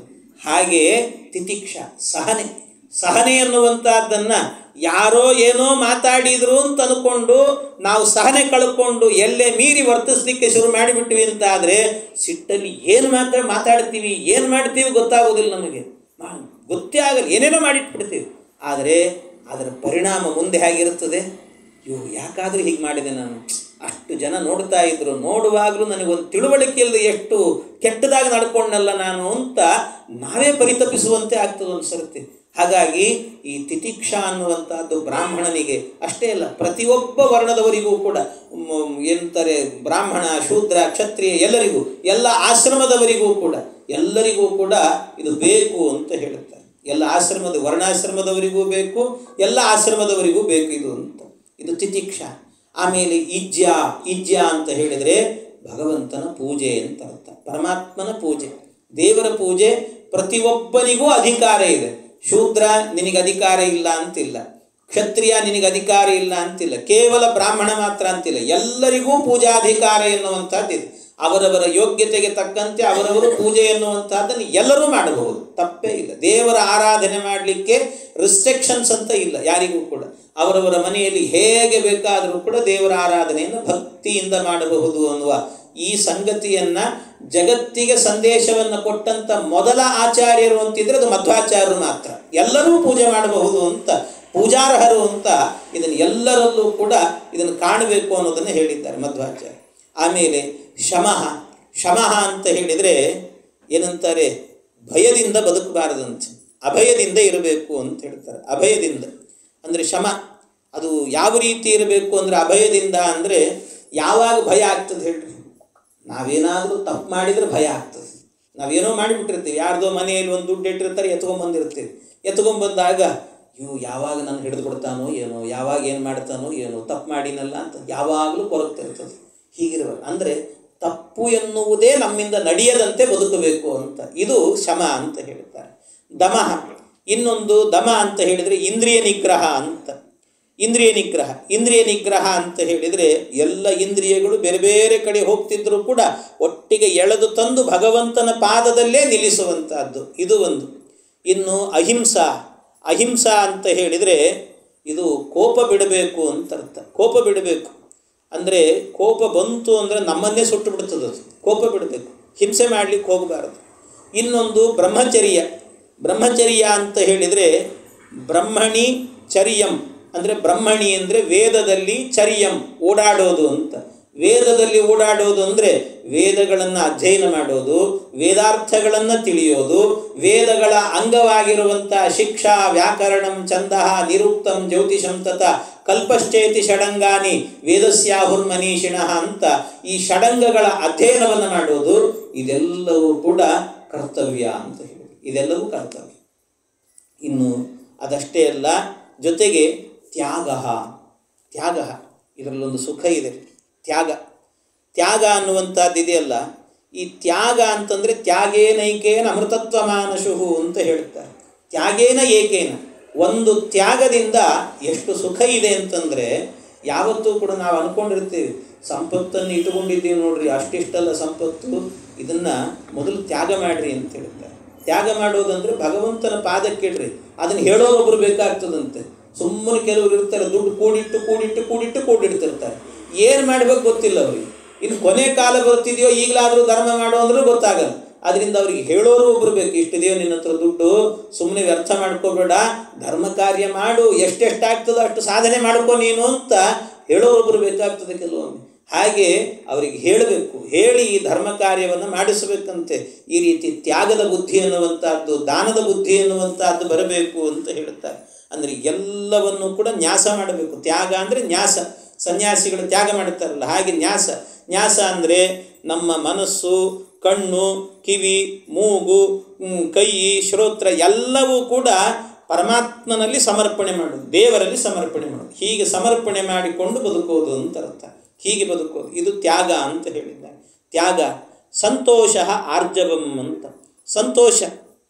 ಸಂತೋಷ ಅಂತ ಹೇಳಿದರೆ ಏನಕೇನ ಸಂತೋಷೋ ಏನಕೇನಚಿತ್ ಅಂತ ಹೇಳುತ್ತಾರೆ. ಏನಕೇನಚಿತ್ ಅಂದರೆ ದೇವರು ಕೊಟ್ಟದ್ದರಲ್ಲಿ ಬದುಕೋದಿದೆಯಲ್ವ, ಅದು ಸಂತೋಷ ಅಂತ. ಅದು ಸಂತೋಷ. ಹೇಗೇಗೋ ಬದುಕಬೇಕು, ನಾನು ಹಾಗಿರಬೇಕು, ಎದುರುಗಡೆ ಇರೋ ವ್ಯಕ್ತಿ ದೊಡ್ಡ ವ್ಯಕ್ತಿಯಾಗಿ ನಾನು ಹಾಗಿರಬೇಕು ಅಂದರೆ ಅಲ್ಲ. ದೇವರು ಏನು ಕೊಟ್ಟಿದ್ದಾನೆ, ನನಗೇನು ಕೊಟ್ಟಿದ್ದಾನೆ, ಅಷ್ಟರಲ್ಲೇ ನಾನು ಆನಂದದಿಂದ ಇರ್ತೇನೆ ಅಂತ ನಮಗೆ ದೇವರು ಕೊಟ್ಟದ್ರಲ್ಲೇ ಆನಂದವನ್ನು ಪಟ್ಟುಕೊಂಡು ಖುಷಿಯಿಂದ ಬದುಕಬೇಕಂತ. ಯಾರನ್ನೋ ಹೋಗಿ ನನಗೆ ಅವನಿದ್ದಂತೆ ನಾನಿರಬೇಕು ಅಂತ ಇನ್ನೊಬ್ಬರ ಹತ್ರ ಹೋಗಿ ಕೈ ಒಡ್ಡೋದು, ಕೈ ಚಾಚೋದು, ಕೇಳೋದು, ಮಾಡೋದು, ಇದೆಲ್ಲ ಈಗ ತಾನೇ ನಮ್ಮ ಆರ್ ಪಿ ಕುಲಕರ್ಣಿ ಅವರು ಹೇಳಿದರು. ವಿಜಯದಾಸರ ಚರಿತ್ರೆ ಅಂತ ಹಾಡು ಹೇಳಿದರು. ಅವರೇ ಅಂತಾರೆ, ವಿಜಯದಾಸರೇ ಹೇಳ್ತಾರೆ. ಯಾಕೆಂದರೆ ಗೊತ್ತಿಲ್ಲದೇನೆ ಯಾರ್ಯಾರ ಹತ್ರ ಹೋಗಿ ಕೇಳ್ತಿರ್ತೀವಿ ನಾವು. ನಮಗೆ ಒಂದು ಸರ್ತಿ ಅದನ್ನು ನೆನೆಸ್ಕೊಂಡ್ರೆ ಸೋಜಿಗ ಅನ್ನಿಸ್ತದೆ. ಒಂದು ಸರ್ತಿ ಏನಪ್ಪ ಇಂಥವ್ರನ್ನ ಕೇಳಿದ್ದ ನಾನು. ನೀಚೋಚ್ಚ ತಿಳಿಯದೆ ಸರ್ವಾರ ಚರಣಕ್ಕೆ ಚಾಚಿದೇನು ಸಲ ಹಸ್ತಗಳ, ಯೋಚಿಸಿ ನೋಡಲು ಸೋಜಿಗವಾಗಿದೆ ವಾಚಕ್ಕೆ ನಿಲುಕದು ಹರಿಯೇ. ಭಗವಂತ ಎಂಥದ್ದು, ನಿನ್ನ ದಾಸನಾಗೋಕ್ಕಿಂತ ಮೊದಲು ಯಾರ್ಯಾರನ್ನೋ ಕೇಳಿದ್ನಲ್ಲೋ, ಕೈ ಒಡ್ಡಿ ಕೇಳಿದ್ನಲ್ಲೋ, ಯಾಕೆ ಕೇಳಬೇಕಿತ್ತು? ಭಾಳ ದುಃಖ ಆಗುತ್ತೆ ಒಂದು ಸರ್ತಿ. ಅವ್ರು ಕೊಡೋದಿಲ್ಲ ಒಂದು ಸರ್ತಿ, ಇಲ್ಲ ಏನ್ರಿ ನೀವು ಬೇರೆ ಕೆಲಸ ಇಲ್ಲ, ಯಾವಾಗಲೂ ಬಂದು ಕೇಳ್ತಿರ್ತಿರಲ್ಲ ಅಂತ ಬೇರೆ ಬೈತಿರ್ತಾರೆ ಕೆಲವರು. ಅಂಥವ್ರನ್ನೆಲ್ಲ ಹೋಗಿ ಕೇಳಿದಾಗ ಎಷ್ಟು ಅವಮಾನ ಆಗಿರ್ತದೆ, ಏನು ಕತೆ. ಇಷ್ಟು ಅವಮಾನ ಮಾಡಿಕೊಂಡು ಬದುಕಬೇಕಲ್ಲ, ಎಷ್ಟು ನೋವಾಗ್ತದೆ. ಅದರಿಂದಾಗಿ ಆ ರೀತಿ ಬದುಕಬಾರದು. ಇನ್ನೊಬ್ಬರನ್ನ ಕೇಳಿ ಯಾರನ್ನು ಕೇಳಬೇಕು? ದೇವರನ್ನು ಕೇಳಿ. ಏನು ಬೇಕು ಅಂದರೂ ಅವನನ್ನು ಕೇಳಿ. ಹಾಡಿದರೆ ಎನ್ನ ಒಡೆಯನ ಹಾಡುವೆ, ಬೇಡಿದರೆ ಎನ್ನ ಒಡೆಯನ ಬೇಡುವೆ, ಒಡೆಯಗೆ ಒಡಲನು ತೋರುವೆ, ಎನ್ನ ಬಡತನ ಭಿನ್ನ ಮಾಡುವೆ. ಒಡೆಯ ಶ್ರೀ ಪುರಂದರ ವಿಠಲರಾಯನ ಅಡಿಗಳನ್ನು ಸೇರಿ ಬದುಕುವೆ, ಅಡಿಗಳನ್ನು ಸಾರಿ ಬದುಕುವೆ. ಪರಮಾತ್ಮನ ಪಾದವನ್ನು ಹಿಡಿದಷ್ಟೇ. ಏನು ಬೇಕು ಅಂದರೂ ಕೂಡ ದೇವರನ್ನು ಕೇಳಿ, ಅವನು ಕೊಡ್ತಾನೆ. ಅವನು ಕೊಟ್ಟದ್ರಲ್ಲಿ ಸುಖ ಇರ್ತದೆ, ಯಾರ್ಯಾರನ್ನೂ ಕೇಳಬೇಡಿ. ಹಾಗಾಗಿ ಸಂತೋಷ ಅಂತ ಹೇಳಿದರೆ ಯಾವುದು ಸಂತೋಷ ಅಂದರೆ ಇಲ್ಲದ್ದನ್ನು ಬಯಸೋದು ಸಂತೋಷ ಅಲ್ಲ, ಇದ್ದದ್ದರಲ್ಲಿ ತೃಪ್ತಿಯಾಗಿ ಬದುಕುವುದು ಸಂತೋಷ. ಇದು ಎಲ್ಲರಿಗೂ ಇರಬೇಕಾದಂಥ ಧರ್ಮ ಇದು ಅಂತ ಇದನ್ನೆಲ್ಲ ನಾರದ ಮಹರ್ಷಿಗಳು ಉಪದೇಶ ಮಾಡುತ್ತಾರೆ. ಸ್ವಾಧ್ಯಾಯ, ತನ್ನದ್ದು ಏನಿದೆಯೋ ಅಧ್ಯಯನ ಎನ್ನುವಂಥದ್ದು ನಿರಂತರವಾಗಿ ಅಧ್ಯಯನ ನಿಲ್ಲಿಸಬಾರದು ಮನುಷ್ಯ. ನನಗೆ ವಯಸ್ಸಾಯಿತು, ನನಗೆ ವಿದ್ಯೆ ಹತ್ತಲ್ಲ, ಇಲ್ಲವೇ ಇಲ್ಲ. ಈಗಲೇ ನೋಡಲಿಲ್ವ ನಾವು ಇಲ್ಲೇ ಅವರು ಪಾಪ ಸಂಡೂರಿನಿಂದ ಬಂದವರು, ಅವ್ರು ಹೇಳ್ತಿದ್ದಾರೆ ಪ್ರತಿನಿತ್ಯವೂ ಕೂಡ ಬೆಳಗಿನ ಜಾವದಲ್ಲಿ ಒಂದೊಂದು ಹಾಡು ಹಾಡಿ ಅವ್ರು ಅಪ್ಲೋಡ್ ಮಾಡ್ತಾರೆ, ಹೊಸ ಹೊಸ ಹಾಡು ಕಂಪೋಸ್ ಮಾಡ್ತಿದ್ದೆ ಅಂತ ಹೇಳ್ತಾರೆ. ಅಂದರೆ ವಿದ್ಯೆ ಎನ್ನುವಂಥದ್ದು ನಿಲ್ಲುವಂಥದ್ದಲ್ಲ, ಅದು ನಿಂತು ನೀರಲ್ಲ, ಹರಿಯುವ ನೀರು. ಎಷ್ಟು ವಯಸ್ಸು ಗಿಯಸ್ಸು ಯಾವುದೂ ಇಲ್ಲ, ಅದಕ್ಕೆ ನಿರಂತರ ಅಧ್ಯಯನ ಅಷ್ಟೇ, ಅಧ್ಯಯನ ಮಾಡ್ತಾನೆ ಇರಬೇಕು. ಹಾಗಾಗಿ ಈ ಅಧ್ಯಯನ ಎನ್ನುವುದು ಸ್ವಾಧ್ಯಾಯ ಸಮದೃಕ್ ಸೇವಾ. ಸಮದೃಕ್ ಎಲ್ಲರಲ್ಲೂ ಕೂಡ ಒಳ್ಳೆ ರೀತಿ ಸಮದೃಷ್ಟಿ ಅಂತ ಹೇಳ್ತಾರಲ್ಲ, ದೊಡ್ಡವರು ಚಿಕ್ಕವರು ಎಲ್ಲರಲ್ಲೂ ಕೂಡ ಒಳ್ಳೆ ಭಾವನೆ ಇಟ್ಟುಕೊಳ್ಳಬೇಕು. ಇವನನ್ನು ದ್ವೇಷದಿಂದ ನೋಡಬೇಕು, ಇವನು ಶತ್ರು ಇವನು ಮಿತ್ರ ಅಂತ ನೋಡೋದಲ್ಲ, ಎಲ್ಲರನ್ನೂ ಸಮಾನವಾಗಿ ನೋಡಬೇಕು ಅಂತ. ಇದು ಒಂದು ಧರ್ಮ ಅಂತ. ಹೀಗೆ ಅನೇಕ ಧರ್ಮಗಳನ್ನೆಲ್ಲವನ್ನು ಕೂಡ ಉಪದೇಶವನ್ನು ಮಾಡುತ್ತಾ ಇಷ್ಟು ಧರ್ಮದಿಂದ ವರ್ಣಾಶ್ರಮದವರು ಎಲ್ಲರೂ ಕೂಡ ಬದುಕಬೇಕು ಅಂತ ಹೇಳಿದರು. ಇದನ್ನು ಹೇಳುತ್ತಾ ಕೊನೆಯಲ್ಲಿ ಬ್ರಾಹ್ಮಣನಿಗೆ ಒಂದು ವಿಶೇಷವಾದಂಥ ಧರ್ಮವನ್ನು ಹೇಳುತ್ತಾರೆ.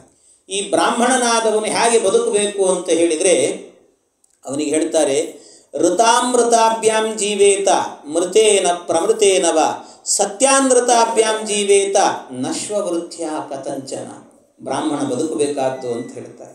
ಬ್ರಾಹ್ಮಣ ಹೇಗೆ ಬದುಕಬೇಕು ಅಂತಂದರೆ ಋತಾಮೃತಾಭ್ಯಾಂ ಜೀವೇತ, ಅವನ ಬದುಕನ್ನು ಕಟ್ಟಿಕೊಳ್ಳೋದಕ್ಕೋಸ್ಕರವಾಗಿ ಋತದಿಂದ ಬದುಕಬಹುದು. ಋತ ಅಂದರೆ ಋತಂ ಉಂಚಶಿಲ ಪ್ರೋಕ್ತಂ ಅಂತ ಹೇಳ್ತಾರೆ. ಋತಂ ಉಂಚಶಿಲಂ ಅಂದರೆ ಋತ ಅಂತ ಹೇಳಿದರೆ ಏನರ್ಥ ಅಂದರೆ ಅಪ್ರತಿಗ್ರಹ. ಯಾರು ಏನು ಕೊಟ್ಟರೂ ಕೂಡ ತೆಗೆದುಕೊಳ್ಳೋದಿಲ್ಲ, ದಾನ ಅಂತ ಸ್ವೀಕಾರ ಮಾಡೋದಿಲ್ಲ, ಅದೊಂದು ವ್ರತ ಅಂತ ಮಾಡೋದು. ಒಬ್ಬರು ಕೊಟ್ಟದ್ದನ್ನು ಕೈಯನ್ನು ಒಡ್ಡಿ ತೆಗೆದುಕೊಳ್ಳದೇನೆ ಹಾಗೆ ಬದುಕೋದು ಅಲ್ಲ. ಮತ್ತು ಹೊಟ್ಟೆಗೆ ಏನು ಮಾಡೋದು ಅಂದರೆ ಅದಕ್ಕೆ ಹೇಳಿದರು ಉಂಚಶಿಲ ಪ್ರೋಕ್ತಂ ಅಂತ.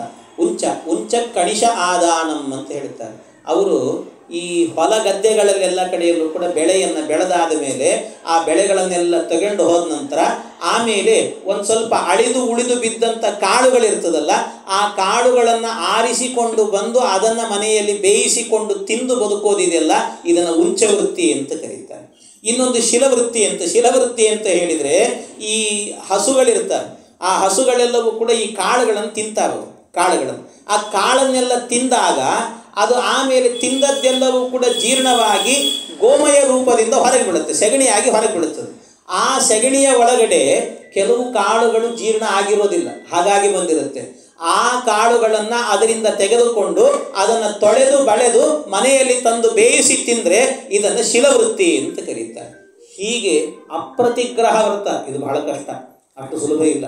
ಇದನ್ನು ಮಹಾಭಾರತದಲ್ಲಿ ದ್ರೋಣಾಚಾರ್ಯರು ಮಾಡ್ತಾ ಇದ್ರು ಅಂತ ಹೇಳ್ತಾರೆ. ಒಂದು ದಿವಸವೂ ಕೂಡ ಒಬ್ಬರ ಬಳಿಗೆ ಹೋಗಿ ಕೈವಟ್ಟಿ ಕೇಳಿದವರಲ್ಲ ಅಂತ.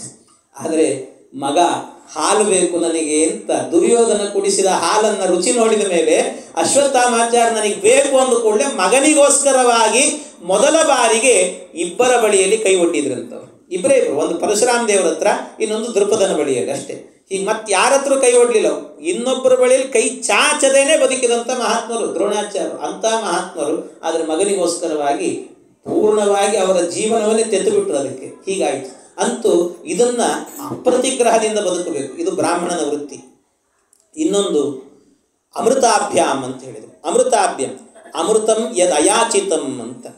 ಅಮೃತಂ ಯದ್ ಅಯಾಚಿತಂ ಅಂತ ಹೇಳಿದರೆ ಇದು ಅಯಾಚಿತ ಅಂತಂದರೆ ಇದು ಯಾವ ರೀತಿ ಬದುಕೋದು ಅಂತ ಹೇಳಿದರೆ, ಏನಾದರೂ ಅಯಾಚಿತ ಅಂದರೆ ತಾನಾಗಿ ಬರ್ತದೆ, ತಾನಾಗಿ ಹೋಗಿ ಕೇಳೋದಿಲ್ಲ, ತಾನಾಗಿ ಬಂದದ್ದನ್ನು ಸ್ವೀಕಾರ ಮಾಡಿ ಬದುಕೋದಿದೆಯಲ್ವ. ಯಾರೋ ಬಂದರು ಮನೆಗೆ, ಆಚಾರ್ಯ ನಿಮಗಿನ್ನು ದಾನ ಕೊಡಬೇಕು ಅಂತಿತ್ತು, ಕೊಡ್ತೀನಿ, ಆಯಿತು ಅಷ್ಟೇ, ಹೀಗೆ ಬದುಕೋದು.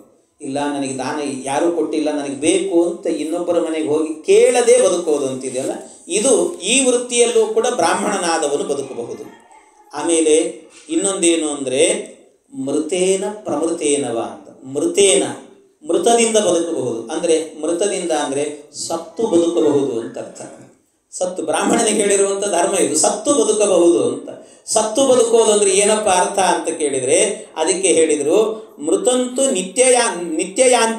ನಿತ್ಯಯಾಂಚಾಸ್ಯಾತ್ ಮೃತಂತು ನಿತ್ಯಯಾಂಚ ಅಂದರೆ ನಿತ್ಯದಲ್ಲೂ ಕೂಡ ಅವ್ರಿವ್ರ ಮನೆಗೆ ಹೋಗೋದು, ದಾನ ಕೊಡ್ರಿ ಅಂತ ಕೇಳಿಕೊಂಡು ಬದುಕೋದು. ಇದು ಇನ್ನೊಬ್ಬರ ಹತ್ರ ಹೋಗಿ ಕೈಗೊಡ್ಡಿ ಕೇಳುವಾಗ ನಾವು ಸತ್ತಂತೆ ಅನಿಸುತ್ತೆ. ಒಂದು ಸರ್ತಿ ಅದಕ್ಕೋಸ್ಕರ ಸತ್ತು ಬದುಕೋದಿದು ಅಂತ ಹೇಳ್ತಾರೆ. ಒಂದ್ಸರ್ತಿ ಅಯ್ಯೋ ಏನಪ್ಪ ಕೇಳಬೇಕಾ ಅಂತ ಒಂದ್ಸರ್ತಿ ಚುರ್ರ ಅನ್ನತ್ತೆ, ಎದೆ ಚುರ್ರ ಅನ್ನತ್ತೆ, ಹೊಟ್ಟೆ ಚುರ್ರ ಅನ್ನತ್ತೆ. ಆದರೆ ಬ್ರಾಹ್ಮಣ ಅವನು ಬದುಕು ಕಟ್ಕೊಳ್ಬೇಕಲ್ಲ, ಅದಕ್ಕೋಸ್ಕರ ಅಂತ. ಆದರೆ ಬ್ರಾಹ್ಮಣ ಮನೆಗೆ ಬಂದಾಗ ಬೇರೆ ಯಾರಿಗಾದರೂ ಕೂಡ ಇಲ್ಲ ಮುಂದಕ್ಕೆ ಹೋಗಿ ಬನ್ನಿ ಅಂತ ಹೇಳ್ರಿ, ಆದರೆ ಬ್ರಾಹ್ಮಣ ಬಂದಾಗ ಹೇಳಬಾರದಂತೆ. ಸಾಕ್ಷಾತ್ ವಿಷ್ಣು ಬಂದಿರ್ತಾನೆ, ಪರಮಾತ್ಮ ಬಂದಿರ್ತಾನೆ ಅವನಿಗೆ. ಆದ್ದರಿಂದ ನಮಗೆ ಏನು ಯೋಗ್ಯತೆ ಇರುತ್ತೋ ಅಷ್ಟನ್ನಾದರೂ ಕೊಟ್ಟು ಕಳಿಸ್ಬೇಕಂತೆ ಬ್ರಾಹ್ಮಣನಿಗೆ ಅಂತ ಹೇಳ್ತಾರೆ. ಯಾಕೆ ಅಂದರೆ ಅವನು ವೇದದ ಪರಂಪರೆಯನ್ನು ಅಧ್ಯಯನ ಮಾಡಿ ಉಳಿಸುವಂಥ ಮಹಾತ್ಮ, ಆದ್ದರಿಂದಾಗಿ ಅವನಿಗೆ ಕೊಡಬೇಕು ಅಂತ ಹೇಳ್ತಾರೆ. ಹೀಗೆ ಇದು ಮೃತದಿಂದ ಬದುಕೋದು, ಸತ್ತು ಬದುಕೋದು ಅಂತ ಈ ರೀತಿ. ಮೃತಂತು ನಿತ್ಯಯಾಂಚಾಸ್ಯಾತ್. ಇನ್ನೊಂದು ಪ್ರಮೃತಂ ಅಂತ, ಪ್ರಮೃತವಾಗಿ ಬದುಕು, ಪ್ರಕೃಷ್ಟವಾಗಿ ಸತ್ತು ಬದುಕು ಅಂತ. ಸಾಯೋದ್ರಲ್ಲೂ ಕೂಡ ಒಂದು ಪ್ರಕೃಷ್ಟತೆ ಇದೆ ಅಂತ. ಅದು ಹೇಗೆ ಅಂದರೆ ಇದು 4ನೇ ಬಗೆ. ಇದು ಯಾವುದು ಅಂತಂದರೆ ಇದು ಪ್ರಮೃತವಾಗಿ ಬದುಕೋದು ಅಂತಂದರೆ ಪ್ರಮೃತಂ ಕರ್ಷಣಂ ಸ್ಮೃತಂ ಅಂತ. ಅಂದರೆ ನಮಗೆ ಬೇಡಲಿಕ್ಕೆ ನಾಚಿಕೆ ಆಗುತ್ತೆ ಅಥವಾ ತಾನೇ ಬರೋದಿಲ್ಲ ನಮ್ಮ ಬಳಿಗೆ, ಅದಕ್ಕೇನು ಮಾಡಬೇಕು ಅಂದರೆ ಕೃಷಿ ಮಾಡಿ ಬದುಕಬಹುದು ಅಂತ. ಬ್ರಾಹ್ಮಣನಿಗೆ ಅದು ಒಂದು ಧರ್ಮ ಇದೆ ಅಂತ ಹೇಳ್ತಾರೆ. ಕೃಷಿ ಮಾಡ್ಬೋದು, ತಾನೇ ರೈತನಾಗಿ ಹೊಲವನ್ನು ಊಳಿ ಬಿತ್ತಿ ಮಾಡಿ ಬೆಳೆಯನ್ನು ಬೆಳೆದು ತಾನೇ ತಿನ್ಬೋದು, ಹೀಗೆ ಮಾಡ್ಬೋದು. ಅದರಿಂದ ಈ ರೀತಿ ಬದುಕುವಂಥದ್ದು ಕೂಡ ಇದೆಯಲ್ಲ, ಇದು ಕೂಡ ಬ್ರಾಹ್ಮಣನಿಗೆ ಹೇಳಿದಂಥ ವೃತ್ತಿ ಅಂತ ಹೇಳ್ತಾರೆ. ಇನ್ನೊಂದು ಸತ್ಯಾಂಧ್ರತಂತು ವಾಣಿಜ್ಯಂ ಅಂತ. ಇನ್ನೊಂದು ಸತ್ಯಾಂಧ್ರತಾಭ್ಯಾಂ ಜೀವೇತ. ಸತ್ಯ ಮತ್ತು ಅನೃತ ಅಂದರೆ, ಅನೃತ ಅಂದರೆ ಸುಳ್ಳು, ಸತ್ಯ ಅಂದರೆ ನಿಜ. ನಿಜ ಸುಳ್ಳುಗಳಿಂದ ಬದುಕು ಅಂತ ಹೇಳ್ತಾರೆ. ಏನು ಅರ್ಥ ಮಾಡ್ಕೊಳ್ಬೇಕು? ನಿಜ ಸುಳ್ಳುಗಳಿಂದ ಬದುಕು ಅಂದರೆ ಏನರ್ಥ ಅಂತಂದರೆ ಸತ್ಯಾಂಧ್ರತಂತು ವಾಣಿಜ್ಯಂ ಅಂದರೆ ವ್ಯಾಪಾರದಿಂದ ಬದುಕು ಅಂತ ಅರ್ಥ. ಯಾಕೆ ಅಂದರೆ ಈ ಬಿಸ್ನೆಸ್ ಇದೆ ಅಲ್ವಾ, ಅದರಲ್ಲಿ ಪೂರ್ಣ ಸತ್ಯ ಹೇಳಿದರೆ ಅವ್ನು ಬಿಸ್ನೆಸ್ ಮಾಡಲಿಕ್ಕೆ ಆಗಲ್ಲ. ಅವನು ಅದಕ್ಕೆ ಏನು ಮಾಡಬೇಕು? ಸುಳ್ಳು ಹೇಳಬೇಕು, ಅವನು ಅನಿವಾರ್ಯ. ಹಾಗಾಗಿ ಸತ್ಯಾಂಧ್ರತಾಭ್ಯಾಂ ಜೀವೇತ ಅಂದರೆ ಸತ್ಯ ಇರಬೇಕು, ಹಾಗೆ ಅಂತ ಸತ್ಯ ಪರಿಪೂರ್ಣವಾಗಿರಬಾರ್ದು, ಸುಳ್ಳು ಮಿಶ್ರಿತವಾಗಿರಬೇಕು. ಸುಳ್ಳು ಹೇಳಿದರೆ ಮಾತ್ರ ಅದರಲ್ಲಿ ಆ ಕ್ವಾಲಿಟಿ ಇರಲಿ ಬಿಡಲಿ, ಅದ್ಭುತ ರೀ ಹಾಗೆ ಹೀಗೆ ಅಂತ ಆ ಪ್ರಾಡಕ್ಟ್ ಸೇಲ್ ಆಗಬೇಕು ಅಂದರೆ ಹೇಳಲೇಬೇಕು ಅವನು. ಅದರಿಂದ ಅಲ್ಪ ಸ್ವಲ್ಪ ಇದ್ದದ್ದನ್ನು ಅವನು ಬೆಟ್ಟದಷ್ಟು ಎತ್ತರ ಮಾಡಿ ಹೇಳಬೇಕಾಗತ್ತೆ. ಹಾಗಾಗಿ ಇದೆಲ್ಲ ಏನಿದೆ ಅಲ್ವಾ, ಇದು ಸತ್ಯಾಂಧ್ರತಾಭ್ಯಾಂ. ಹೀಗೂ ಒಂದು ಬದುಕಿದೆ ಅಂತ ಹೇಳ್ತಾರೆ. ಇದು ಬದುಕಬಹುದು ಅಂತ, ಈ ರೀತಿಯೂ ಕೂಡ ಬದುಕಬಹುದು. ಆದರೆ ಇನ್ನೊಂದು ಬದುಕಿದೆ, ಯಾವುದದು ಅಂದರೆ ನಾಯಿ ಬದುಕು ಅಂತ ಹೇಳ್ತಾರೆ. ನಾಯಿ ಬದುಕು ಅಂತ, ಅದು ನಶ್ವವೃತ್ತಿಯ ಕಥಂಚನ. ನಾಯಿಯಂತೆ ಮಾತ್ರ ಬದುಕಬೇಡ ಅಂತ ಹೇಳ್ತಾರೆ. ನಾಯಿಯಂತೆ ಮಾತ್ರ. ಶ್ವವೃತ್ತಿ ಅಂದರೆ, ಶ್ವವೃತ್ತಿ ಅಂದರೆ ಯಾವುದದು ಅಂತ ಕೇಳಿದರೆ ನೀಚರ ಕೈಯ ಕೆಳಗೆ ಕೆಲಸ ಮಾಡಿಕೊಂಡು ಬದುಕಬೇಡ ಅಂತ ಹೇಳ್ತಾರೆ. ನೀಚರ ಕೈಯಲ್ಲಿ ಕೆಲಸ ಮಾಡಿಕೊಂಡು ಬದುಕಬೇಡ. ಆದರೆ ಅಲ್ಲಿ ಕೆಲಸ ಮಾಡಿ ಬದುಕೋದು ಅಂತಾದರೂ ಕೂಡ 4 ಜನ ಧರ್ಮಿಷ್ಠರಾದವರಿಗೆ ಉಪಕಾರ ಮಾಡಲಿಕ್ಕೆ ಆಗತ್ತೆ ಅಂದರೆ ಮಾತ್ರ ಬದುಕು ಅಲ್ಲಿ ಅಂತ ಹೇಳ್ತಾರೆ. 4 ಜನ. ನಮ್ಮನ್ನು ದೇವರು ಒಂದೊಂದು ಸರ್ಕಾರಿ ಕೆಲಸ ಕೊಟ್ಟಿರುತ್ತೆ. ನಮ್ಮ ಬ್ರಾಹ್ಮಣರು ಭಾಳ ಮಂದಿ ಏನು ಮಾಡ್ತಾರೆ, ನನಗೆ ಸರ್ಕಾರಿ ಕೆಲಸ ಬೇಡ ಹಾಗೆ ಹೀಗೆ ಅಂತ ಮಾಡಿಬಿಡ್ತಿರ್ತಾರೆ. ತಪ್ಪು. ನಿಜವಾಗಲೂ ಕೂಡ ದೊಡ್ಡ ದೊಡ್ಡ ಹುದ್ದೆಗಳು ಸಿಗುತ್ತೆ ಬ್ರಾಹ್ಮಣರಿಗೆ ಅಂದರೆ ತಗೊಳ್ಬೇಕಂತೆ. ಅದನ್ನು ಯಾಕೆ ತಗೊಳ್ಬೇಕು ಅಂದರೆ ತಾನು ಸಂಪಾದನೆ ಮಾಡಲಿಕ್ಕೋಸ್ಕರ ಅಲ್ಲ. ಮತ್ತೇನು, ಆ ದೊಡ್ಡ ಹುದ್ದೆಯಲ್ಲಿದ್ದಾಗ 10 ಜನ ಬ್ರಾಹ್ಮಣರಿಗೆ ಒಂದು ಉಪಕಾರ ಮಾಡಲಿಕ್ಕಾಗತ್ತಲ್ಲ ಅಂತ ಅದನ್ನು ತಗೊಳ್ಬೇಕಂತ, ಅದಕ್ಕೋಸ್ಕರ ಸ್ವೀಕಾರ ಮಾಡಬೇಕು ಅಂತ ಹೇಳ್ತಾರೆ. ಹಾಗೆ ಅದರಿಂದ ನಾವು ಒಬ್ಬ ನೀಚನ ಕೈಯಲ್ಲಿ ಕೆಲಸ ಮಾಡುತ್ತಿದ್ದರೂ ಕೂಡ ನಮ್ಮ ಮನಸ್ಸು ಮಾತ್ರ ಏನಾಗಿರಬೇಕು, ಹರಿಯಲ್ಲೇ ನೆಟ್ಟಿರಬೇಕು. ನಮ್ಮ ಸಿದ್ಧಾಂತ ಮಧ್ವ ಸಿದ್ಧಾಂತ ಆಗಿರಬೇಕು. ಯಾವಾಗಲೂ ಕೂಡ ಆಚಾರ್ಯರ ಸಿದ್ಧಾಂತದ ಕಡೆಗೆ ನಮ್ಮ ಪೂರ್ಣವಾಗಿಯೂ ಕೂಡ ನಮ್ಮ ಮನಸ್ಸನ್ನು ಅಲ್ಲಿ ನೆಟ್ಟಿರಬೇಕು ಅಂತ ಹೇಳ್ತಾರೆ.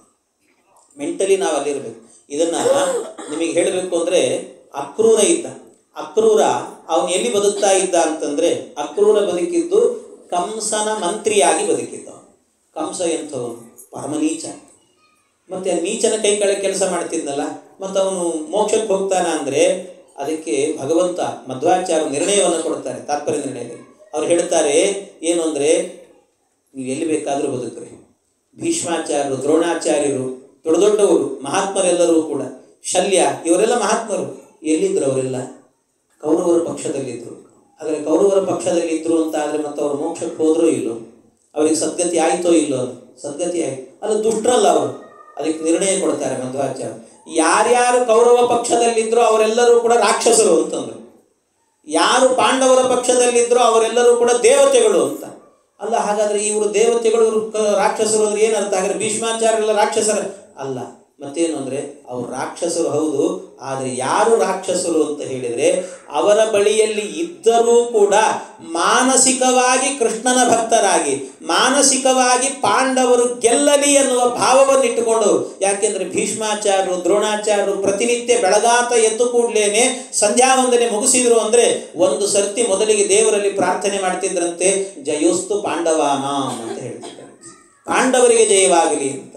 ಅದು ಪ್ರಾರ್ಥನೆ ಇತ್ತು. ಅಂದರೆ ಅವರು ಫಿಸಿಕಲಿ ಅಲ್ಲಿದ್ದರೂ ಕೂಡ ಮೆಂಟಲಿ ಭಗವಂತನ ಭಕ್ತರ ಜೊತೆಗೆ ಇದ್ದರಂತೆ, ಪರಮಾತ್ಮನ ಕಡೆಗಿದ್ರು.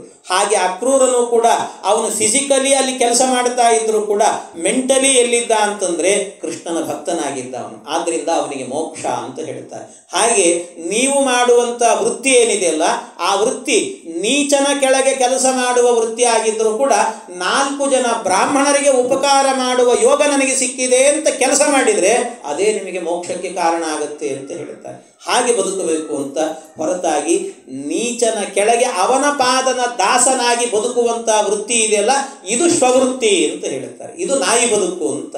ಅಂಥ ಬದುಕನ್ನು ಬದುಕಬೇಡಿ ಅಂತ ಈ ರೀತಿಯ ಉಪದೇಶಗಳನ್ನೆಲ್ಲವನ್ನು ಕೂಡ ಮಾಡ್ತಾ ಅನೇಕ ಉಪದೇಶಗಳನ್ನು ಮಾಡುತ್ತಾರೆ. ಈ ಉಪದೇಶ ಆದಮೇಲೆ ಮುಂದೆ ಒಂದಷ್ಟು ಸ್ತ್ರೀಯರ ಉಪದೇಶವನ್ನು ಮಾಡಿದ್ದಾರೆ. ಸ್ತ್ರೀ ಧರ್ಮ ಅಂತ ಹೇಳ್ತಾರಲ್ಲ, ಹೆಣ್ಣು ಮಕ್ಕಳು, ಇದು ಎಲ್ಲ ಸಾಮಾನ್ಯವಾಗಿ ಕಾಮನ್ ಆಗಿ ಅವರಷ್ಟು ಹೇಳಿದ್ದು, ಬ್ರಾಹ್ಮಣರಿಗೆ ವಿಶೇಷವಾಗಿ ಹೇಳಿದ ಧರ್ಮಗಳು. ನಂತರದಲ್ಲಿ ಸ್ತ್ರೀಯರು ಹೇಗೆ ಬದುಕಬೇಕು ಅಂತ ಸ್ತ್ರೀ ಧರ್ಮವನ್ನು ವರ್ಣನೆ ಮಾಡ್ತಾರೆ. ಸ್ತ್ರೀಣಾಂತು ಪತಿದೇವಾನಾಂ ತಚ್ಚುಶ್ರೂಷಾನುಕೂಲತಾ ಅಂತ ಅವರಿಗೆ ಸ್ತ್ರೀಯರು ಮಾಡಬೇಕಾದ ಧರ್ಮಗಳು ತುಂಬ ವಿಸ್ತಾರವಾಗಿದೆ. ಅದು ಈಗಾಗಲೇ ಬಹಳ ಸಮಯ ಆಗಿದೆ, ಆದ್ದರಿಂದ ಮತ್ತೆ ನಾಳೆ ದಿವಸ ಸೇರಿದಾಗ ಅದರ ಚಿಂತನೆಯನ್ನು ಮಾಡೋಣ ಅಂತ ಹೇಳ್ತಾ, ಇನ್ನು ಒಂದು ಚಿಕ್ಕದಾಗಿರುವಂಥ ಒಂದು ಅನೌನ್ಸ್ಮೆಂಟು. ಅಂದರೆ ನಾನು ಪ್ರತಿ ವರ್ಷವೂ ನಿಮಗೆಲ್ಲರಿಗೂ ಕೂಡ ಗೊತ್ತಿದೆ, ಸಜ್ಜನರಿಗೆ ಪ್ರತಿ ವರ್ಷವೂ ಕೂಡ ನಮ್ಮ ಗುರುಗಳಾದಂಥ ಪರಮ ಪೂಜ್ಯ ಪೇಜಾವರ ಶ್ರೀ ವಿಶ್ವೇಶತೀರ್ಥ ಶ್ರೀಪಾದಂಗಳವರ ಆರಾಧನಾ ಮಹೋತ್ಸವವನ್ನು ಹುಬ್ಬಳ್ಳಿ ನಗರದಲ್ಲಿ ನಾವು ವಿಜೃಂಭಣೆ